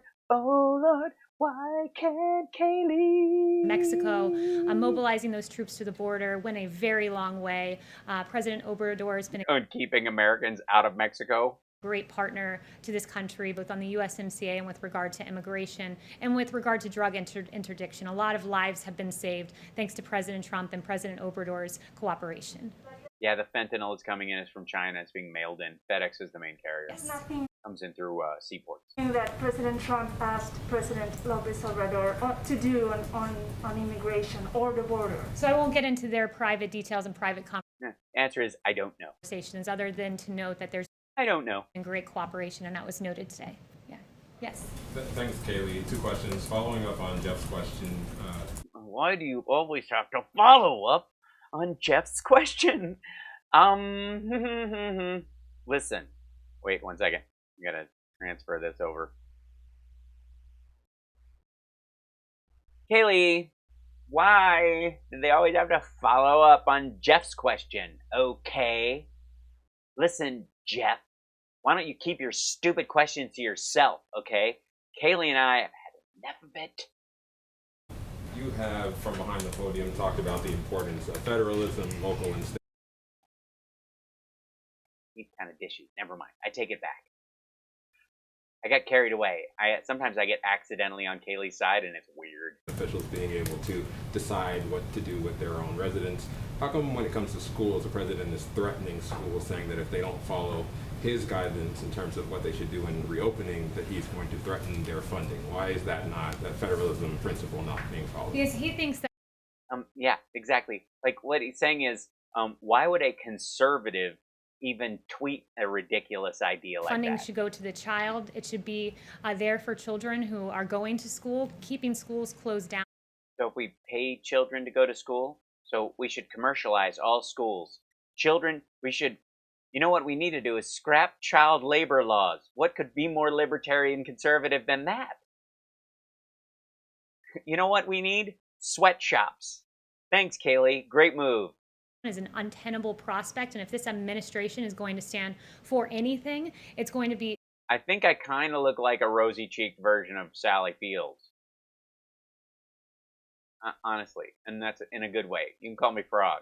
Standing against. Because I got cute legs and you want to jump me. Against child abuse, which reporting falls when schools are closed. It's going to be standing for educational equality, because as noted by McKinsey and Company, I was reading some very detailed studies today that you don't care. Can you stop? You don't. Okay, I can't. Learning loss will probably be greatest if schools stay closed. Stools. That's the important thing. Tell us a shit story. Among low-income Black and Hispanic students. This president fights for school choice. He fights for opportunity. No, he fights for charter schools and Betsy DeVos's paramilitary-linked brother. He'll fight for schools to stay open because those disproportionately impacted are minority communities. High school dropout. That happens, Jess. Hallie is very skittish. She's not as comfortable in public as I am. That's another thing. We know that in the wake of school closures after Hurricane Katrina and Hurricane Maria, 14 to 20% of students never returned to school, and there's an estimate. Yeah, because their schools were gone. Or they drown. 9% of high school students could drop out as a result of a permanent shutdown in schools. Our schools are important. They have to stay open. They are essential. And the president will stand on the side of our... Well, they then enact truancy laws or something, or provide them with a situation where they can get their GED. If you're worried about dropout rates, make sure a kid can pass. Hey, worried about COVID next year? Think you're smart enough? Take the GED test. Get your equivalency. Get into the workforce early. Knock yourself out. You're going to be turning 18 before Election Day anyways. Might as well be able to have... All right. Question, there has been a recent book. Oh, Hallie will have her own section in this upcoming Sexy Liberal show. By the way, the second Sexy Liberal show is tickets went on sale this morning. It's July 18th. We'll have a special appearance by Hallie, and I've got new music numbers I'm working on. It's going to be a party. That was written with a quote attributed to one of your colleagues, Katie Miller, saying, I know you guys want Hallie to go shoulderless. I mean, in all honesty, she would have to, I suppose. But again, like, I just look like a truck. I don't know. I look like a gymnast, quite frankly. I've always said that my perfect body as Hal is a female fitness model. As a man, that would be the best body I could come up with. But when you guys say, oh, I should go shoulderless, what you really mean is low cut front. And that's not, by the time this is over, I'm going to make all my entire living having an OnlyFans for Hallie. This is just wrong on so many fronts. you come to America, you should assimilate. Why do we need to have little Havana? That's a statement that this administration, this White House stands behind. So I spoke to Katie before coming out here, and she says that those quotes are not true as described in the book. And I'll tell you this, that there is no greater ally of the Cuban community than President Trump. Then why would he shut down travel between us and Cuba? Why would he close off the country again? Why would he stop trade? And I remember everybody, when Obama wanted to open up relations with Cuba, everybody's like, this is just about business, being able to do business over there, and business doing over there. And it really did start to help on a bunch of different fronts, and the Cuban people appreciated it, and it was very normal.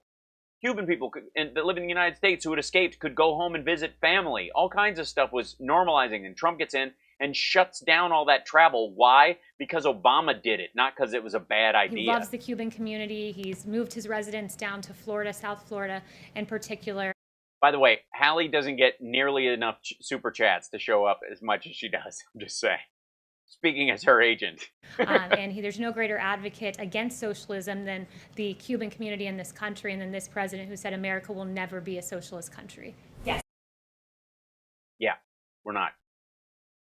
Everything that we have that even people call socialist, like infrastructure and police departments and public schools, that's not socialism. That's democratic taxation. That's normal taxation with representation. That's 100% what that is. Not socialism. Socialism is a whole different thing.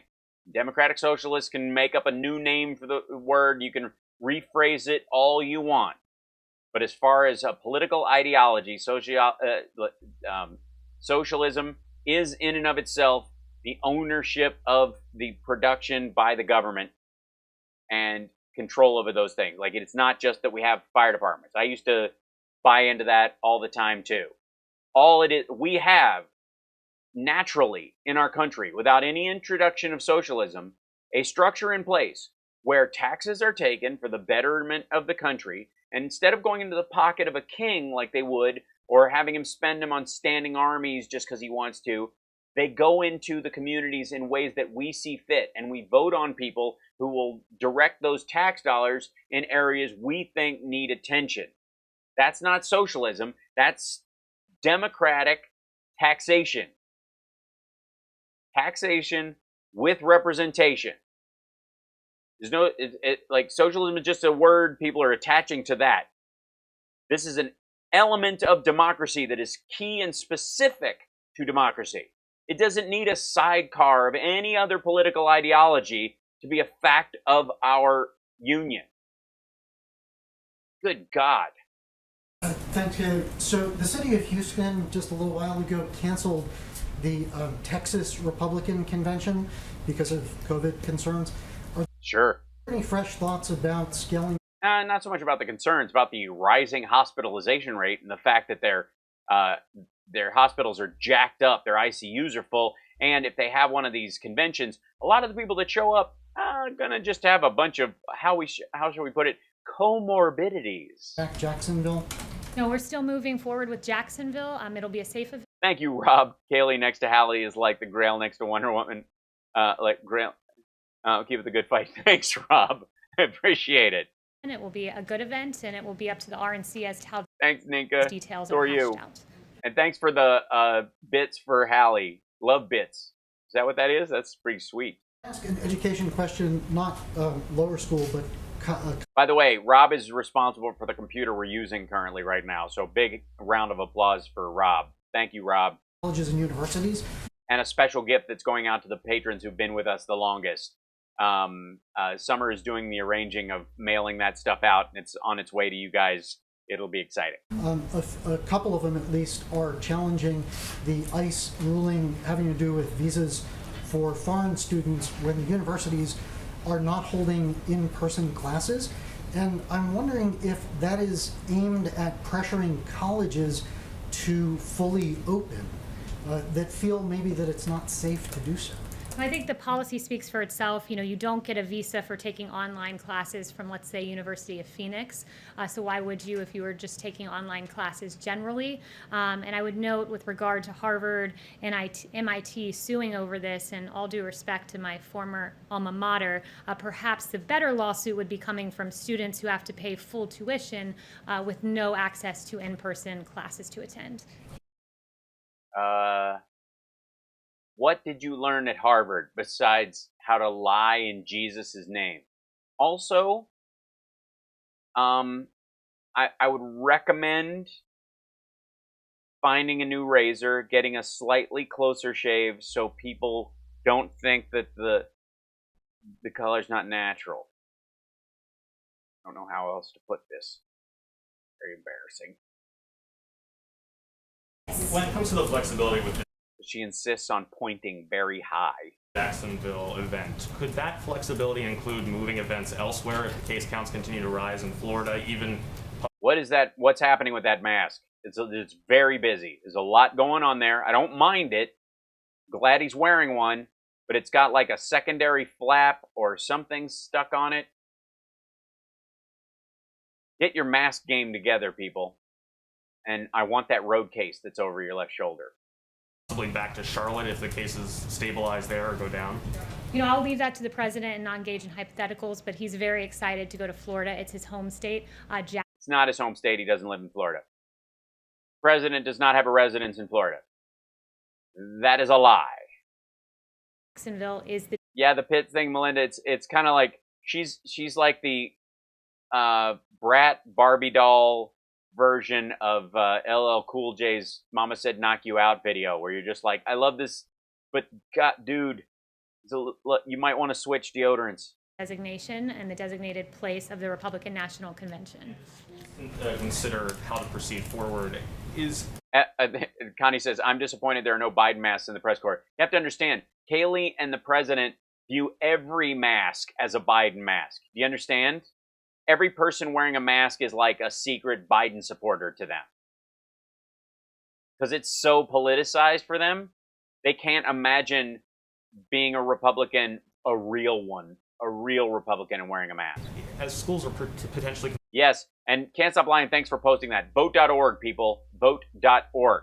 Make sure you're registered. If you're not registered, or if you haven't upped your registration or made sure it's right, go to vote.org and make sure you'll find your polling place there. You'll find all the relevant information for your area. It's super great. Considering perhaps a middle-of-the-road approach that, for example, New York is looking at, is that something that is acceptable to the president, this half home, half in the building, as opposed to opening them up fully? Carl, what is that? Is that your IP address? Yeah, I'll leave that to the president. I haven't spoken to him.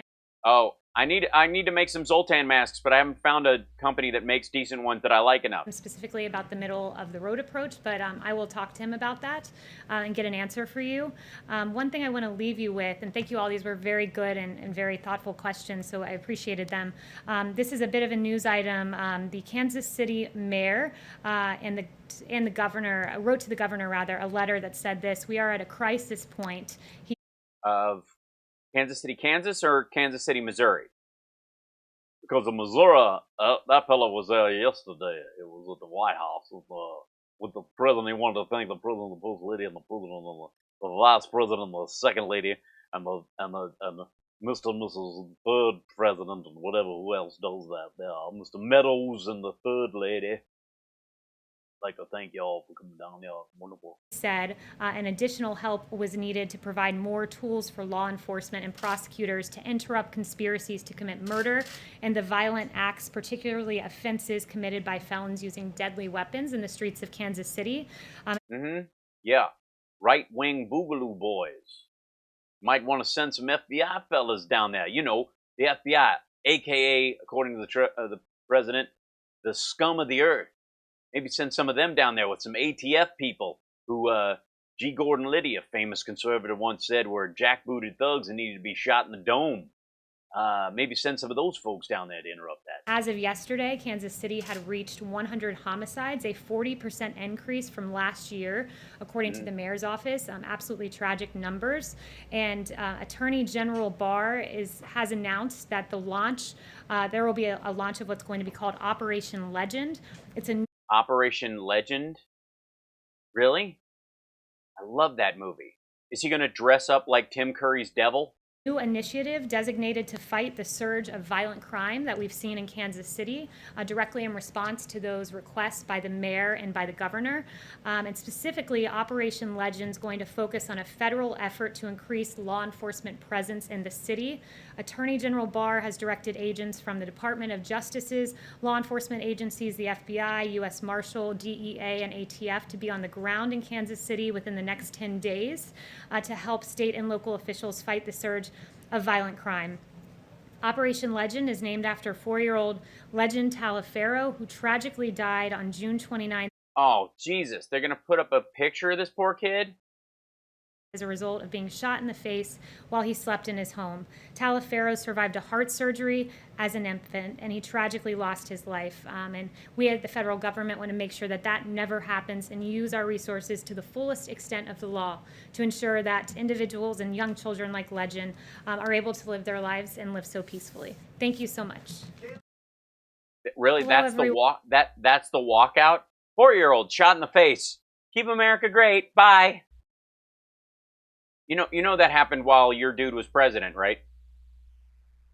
I mean, if Obama's responsible for all this stuff, you know, if he's responsible for Ferguson, or by him saying that Trayvon Martin looked like he could have been his kid, that was some giant act of bias by the president. But you want to show a 4-year-old who was shot in and I don't know that case. Was it domestic? Was it a home invasion? Was it a gun fired through the house, a bullet that came into the house and killed him? Either way, like, what does that have to do with... It's a state crime. Unless you want to start going after the guns that are going across state lines. Really? You're going to start doing that? You're going to make that you're going to make the federal case for murder on every state murder? Again, the dude who was asking the question about, is that it? Whoops, wow, I had my ring on. It made a loud clack. Sorry if I scared everybody. You're going to make the case that that's a conservative value? That state and local murders are now the jurisdiction of the feds. And like I said, if you guys are going after the guns that are crossing the borders, I'm amazed, and knock yourself out. I'm not buying that. So, the kids in the cages, they've just forgotten about them. They've just lost a bunch of them. And again, like, that part drives me nuts. The whole, like, all the Pizzagate stuff they were drumming up about Hillary and all this stuff. I mean, like, the unbelievable nuttiness of this conspiracy theory that goes around, like, and I've dived into some of that stuff to see what the hell they actually think. And these folks literally believe that John is going to land in a Cessna on the White House lawn and arrest Hillary Clinton. Like, it's wacko. And it would be one thing if it was just like the fringes of the internet and people are just friggin' stupid. It's another thing entirely when a dude shows up with a gun at the place thinking that he's going to free people from that. And thank you, Can't Stop Lying, for letting me, for that article link. I will look at that right now. Bailey shot in a shooting while he slept early Monday, was 4 years old. Legend was shot at 2:30 a.m. while sleeping in an apartment in the 1600 block of Bushman Road. Detectives believe the apartment was targeted. So they were shooting at the building, whoever shot at the house. People staying at the same apartment as the boy told police they awoke to gunshots coming from outside the home. They realized the boy had been shot. The name of the 4-year-old was, on the way to the scene, officers were told a family member was driving Legend to the hospital. The child died a short time later. God. Police have not received any tips in the homicide case. This is a nightmare for any parent. I can't imagine the pain in which they're dealing with this morning. Kansas City Mayor Quentin Lucas tweeted Monday morning, the boy was asleep, malicious shooting with no regard for others, claims another innocent life in our city. Legend is the youngest person killed by gunfire this year in Kansas City, according to data maintained by the Star. They're asking for any information people might have, and there's a $25,000 reward. It's the 94th homicide this year, compared to 67 by this time last year. A 15-year-old girl was also shot in the metro early Monday in Kansas City. She was taken to the hospital after shots were fired, I guess, into the vehicle she was in later. She later died. Last year, the youngest person killed was Brian Bartlett. He was 8 years old. He was killed in August as he slept in a bed when more than 30 bullets ripped through his mother's home. Despite pleas for witnesses to come forward, this slaying remains unsolved. And by the way, the reason that they're bringing this up, by the way, is not because he's the only child that's been killed in this country by gunfire. It's because it's black-on-black crime. And if they feel like they can dog whistle their way out of this is their pushback against the defund the police movement, is by dog whistling black-on-black crime. That's what this is. Instead of dealing with the real problem, which is junk guns on the street and all kinds of other nonsense, they're just going to go, yeah, you guys killed a 4-year-old. I'm just saying. That's what they're saying. That's what that is. Just so we're abundantly clear why she brought that case up and not anyone else. It is targeted. It is selective. It makes a statement. It's not an accident. Trump is a Democrat, and you guys still him? Trump isn't a Democrat. Jail police, only police that break the law. I think I should reply. These people do not think before they speak. This is horrible. Yes. Amazon says, what was it delivered? Did something get... I missed something. Anyways, I will roll back on that one. Were you typing that to me, Arlene, or to somebody else? Yeah, meanwhile, COVID deaths like crazy. I mean, how many contagious disease deaths from one single contagion were there this time last year? There have been 94 murders in Kansas City. It's a big deal. Something that has to be dealt with. Same thing with the shootings in Chicago. Absolutely needs to be dealt with. But it's largely a state issue, and if the state has resources that they can't get, usually on who's giving them guns and rounds and where the stuff is being snuck in from, and who's being let out of jail and enacting revenge on somebody who snitched on them or whatever, all that stuff that's normal police work, that part where you would deal with normally, but its numbers are up, however many percent, but 64 to 96 as far as human beings in a country of 340 million people, not that big a deal. But how many people died volume-wise of a single contagion, not just all the contagious diseases last year, not the flu plus whatever, which is still an ongoing marker. But how many did one disease kill last year by this time of the year? I'm going to guess it wasn't 134,000 people. Good afternoon. Yeah, so,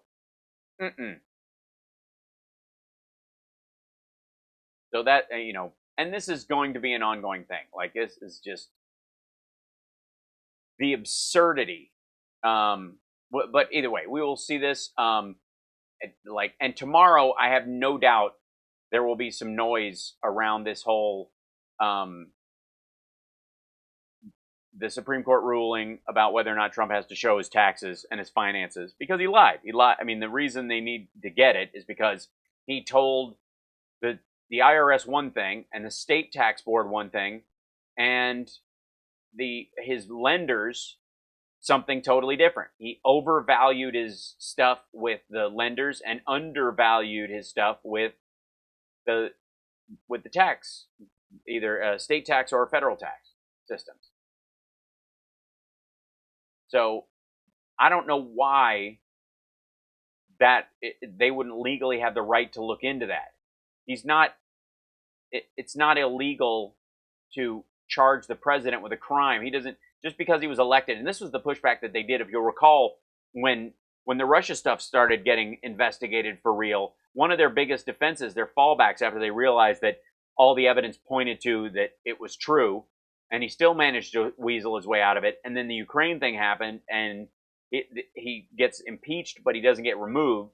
In that, they were like, well, the American people elected him, so anything he did before that clearly is not a crime because he was elected. Well, that doesn't mean that any...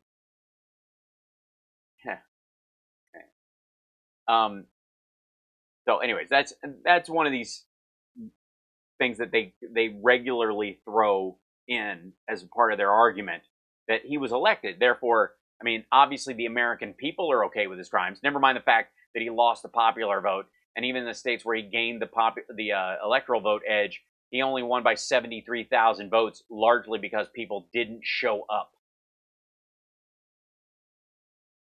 So this idea that somehow there was this massive mandate, and by the way, the 2018 election gave the House to Democrats. So clearly, if you want to use the same logic, the public wants this stuff investigated. So this thing, right. What is it the rest of the officials let him do these things? Because either there's compromise on those folks, or they're in bed with him in that they believe in what he's doing. Because there's some true believers as well. Don't get me wrong. Not everybody who follows him and sucks up to him is just doing it because they also have a PP tape. There's a bunch of stuff that these guys agree with him on that's enough to make up for the other bullshit he does. But the reality is, vote. And again, this goes out to even people who disagree with me, even the trolls that join us every day, that try to, like, drop their little nuggets in there, you know, and make their boom booms in the chat room. Even to you, vote. Vote your conscience, vote your heart, vote what you believe, but vote. Everybody. I want everybody in this country to vote. Because I think my ideas are the winning ones, and I think I will be on the winning side of this when the majority of people vote. And if you don't believe that, then you don't belong in a democracy. You're in the Paul Weyrich world, which is probably, you know, why you would support something like the Confederate flag, which is a flag of sedition, an anti-American flag. Even you could even argue that it's more anti-American than the Nazi flag, or the Russian flag, or the Chinese flag, for that matter, because those are flags of pride of those countries. However awful, misguided, and evil they were, they didn't create it to go, we'll show America. They just did it, we'll show the world. We'll show who we are, right? It was an expression of them, it was self-expression as a nation state. Whereas the Confederate flag is not about we'll create our own thing. It's about the denial of the Union, of our Constitution. There was a Confederate Constitution. It was a whole other country that tried to take over. It's different than the countries that existed in and of themselves changed their flag while they were there, going from, you know, Russia to the USSR and back again, for example. Or the Chinese flag and the Hong Kong flag and the, you know, and the communist flag of China, you know, and those changed over time. Different. It was a battle flag to destroy the United States. Even the British flag that was flown by the Redcoats wasn't created simply for the purpose of destroying the United States. It was their identity and represented who they were. And, of course, the Confederate flag is really just the Confederate naval jack. It's not even the Confederate flag. That's the funny part. They never seem to notice that. But either way, I want to thank you guys. I'm going to let you go. It's after 5 already, so I'll sign off. Thank you for sticking around with me. Tomorrow's going to be a crazy day. I have no doubt we'll be on at our regular time, 3 o'clock to 5 o'clock. Maybe a little, tickle past that. We'll see. If you're good, might have a little treat for you. And I'm going to be shooting. It's Cosmic Rose. Look it up. It's the Confederate Navy flag. And all the big wins the Confederate Navy had. Both rowboats did very well. But either way, go look that up on your own. I adore you guys. I appreciate. Oh, thanks for the bits or was that a follow? I can't read it. It's too small. Thanks very much. I appreciate. Oh, my jar was full this entire time. Thank you guys for filling the jar. That's really lovely. I appreciate you guys. Thank you so much.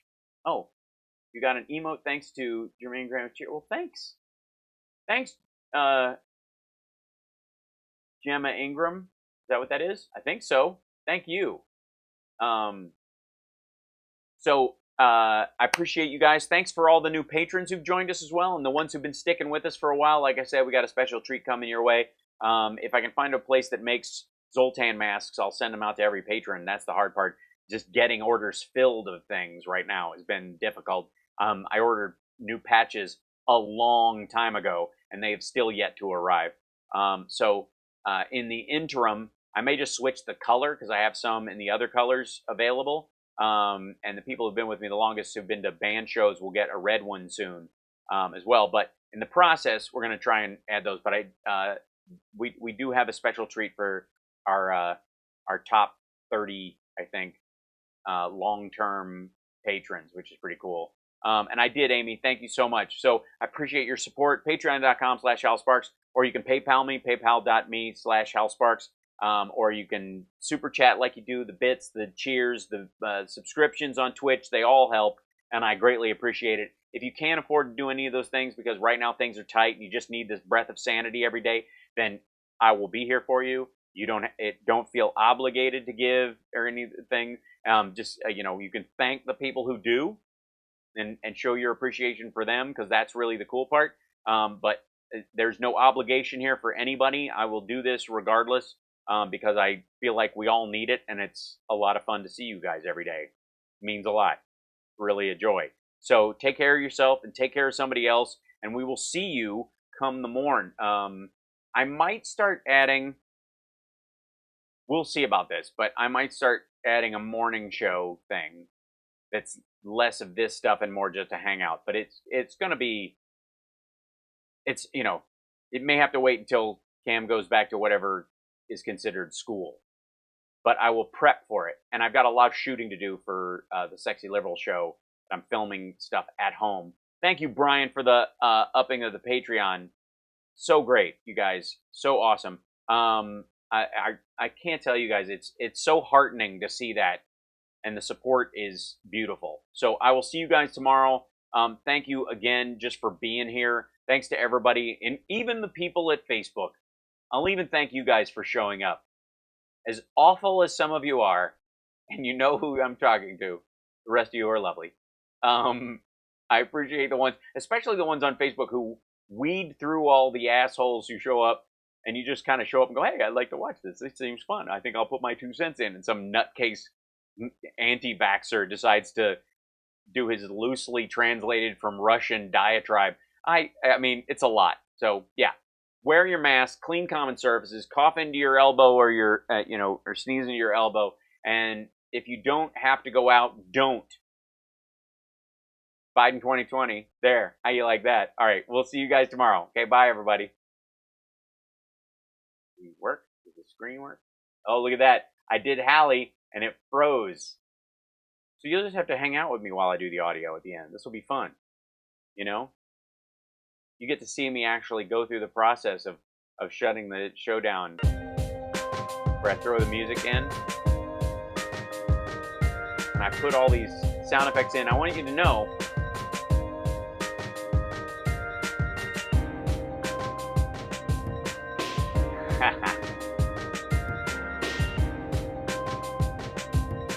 All I'm offering is the truth. So I don't pre-record the order of these things. So when you hear me I'm doing your these, huckleberry. I'm your huckleberry. I'm doing them live. I wish they were tighter. I wish, you know, they were, the software I use, the samples don't play immediately. There's a little bit of a delay because it'd be nice to be able to full on Groovy. mix it. Groovy. It's good to be the king. Hail to the king, baby. It's good to be the king. Well, it's a well-known fact, Sonny Jim, that there's a secret society of the 5 wealthiest people in the world, known as the Pentaverate, who run everything in the world, including the newspapers, and meet tri-annually at a secret country mansion in Colorado known as the Meadows. So who's in this Pentaverate? The Queen, the Vatican, the Gettys, the Rothschilds, and Colonel Sanders before he went tits up. Man, you are one pathetic loser. But you want, we'll do requests today while we're leading out. Once it was reluctantly aroused. It was hard to get it aroused, and it is hard to get it aroused, but we got it aroused.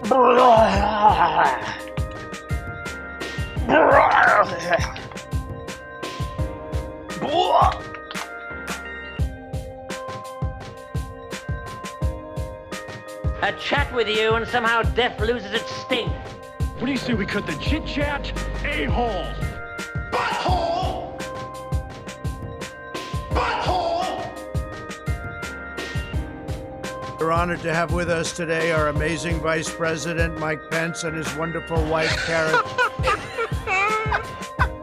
Man's got to know his limitations. The sportos, the motorheads, geeks, sluts, bloods, wastoids, dweebies, dickheads. They all adore him. They think he's a righteous dude.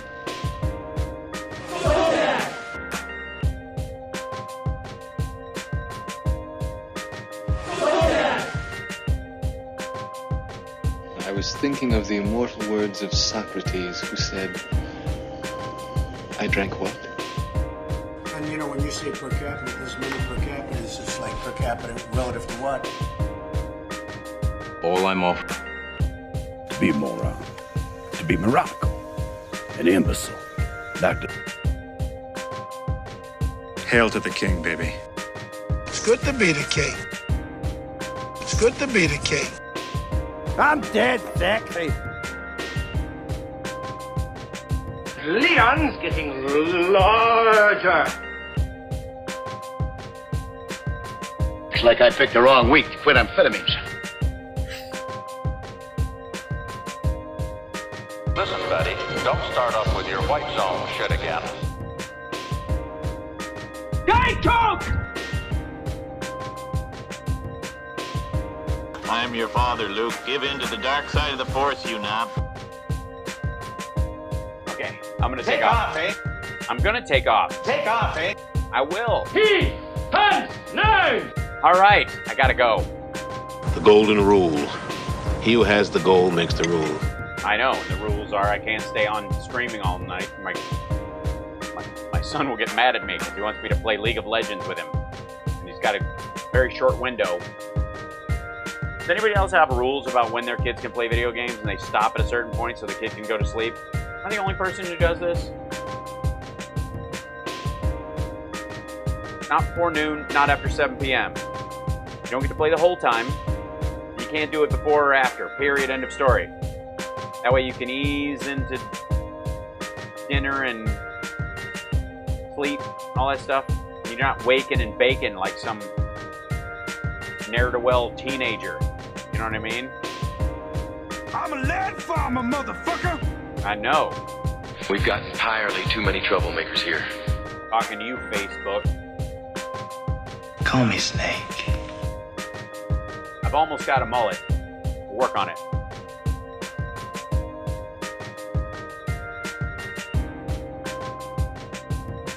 Gotta get this to grow. I gotta pull on it every night, you know? Get it. See if I can get this Come on, you. Get it? There you go.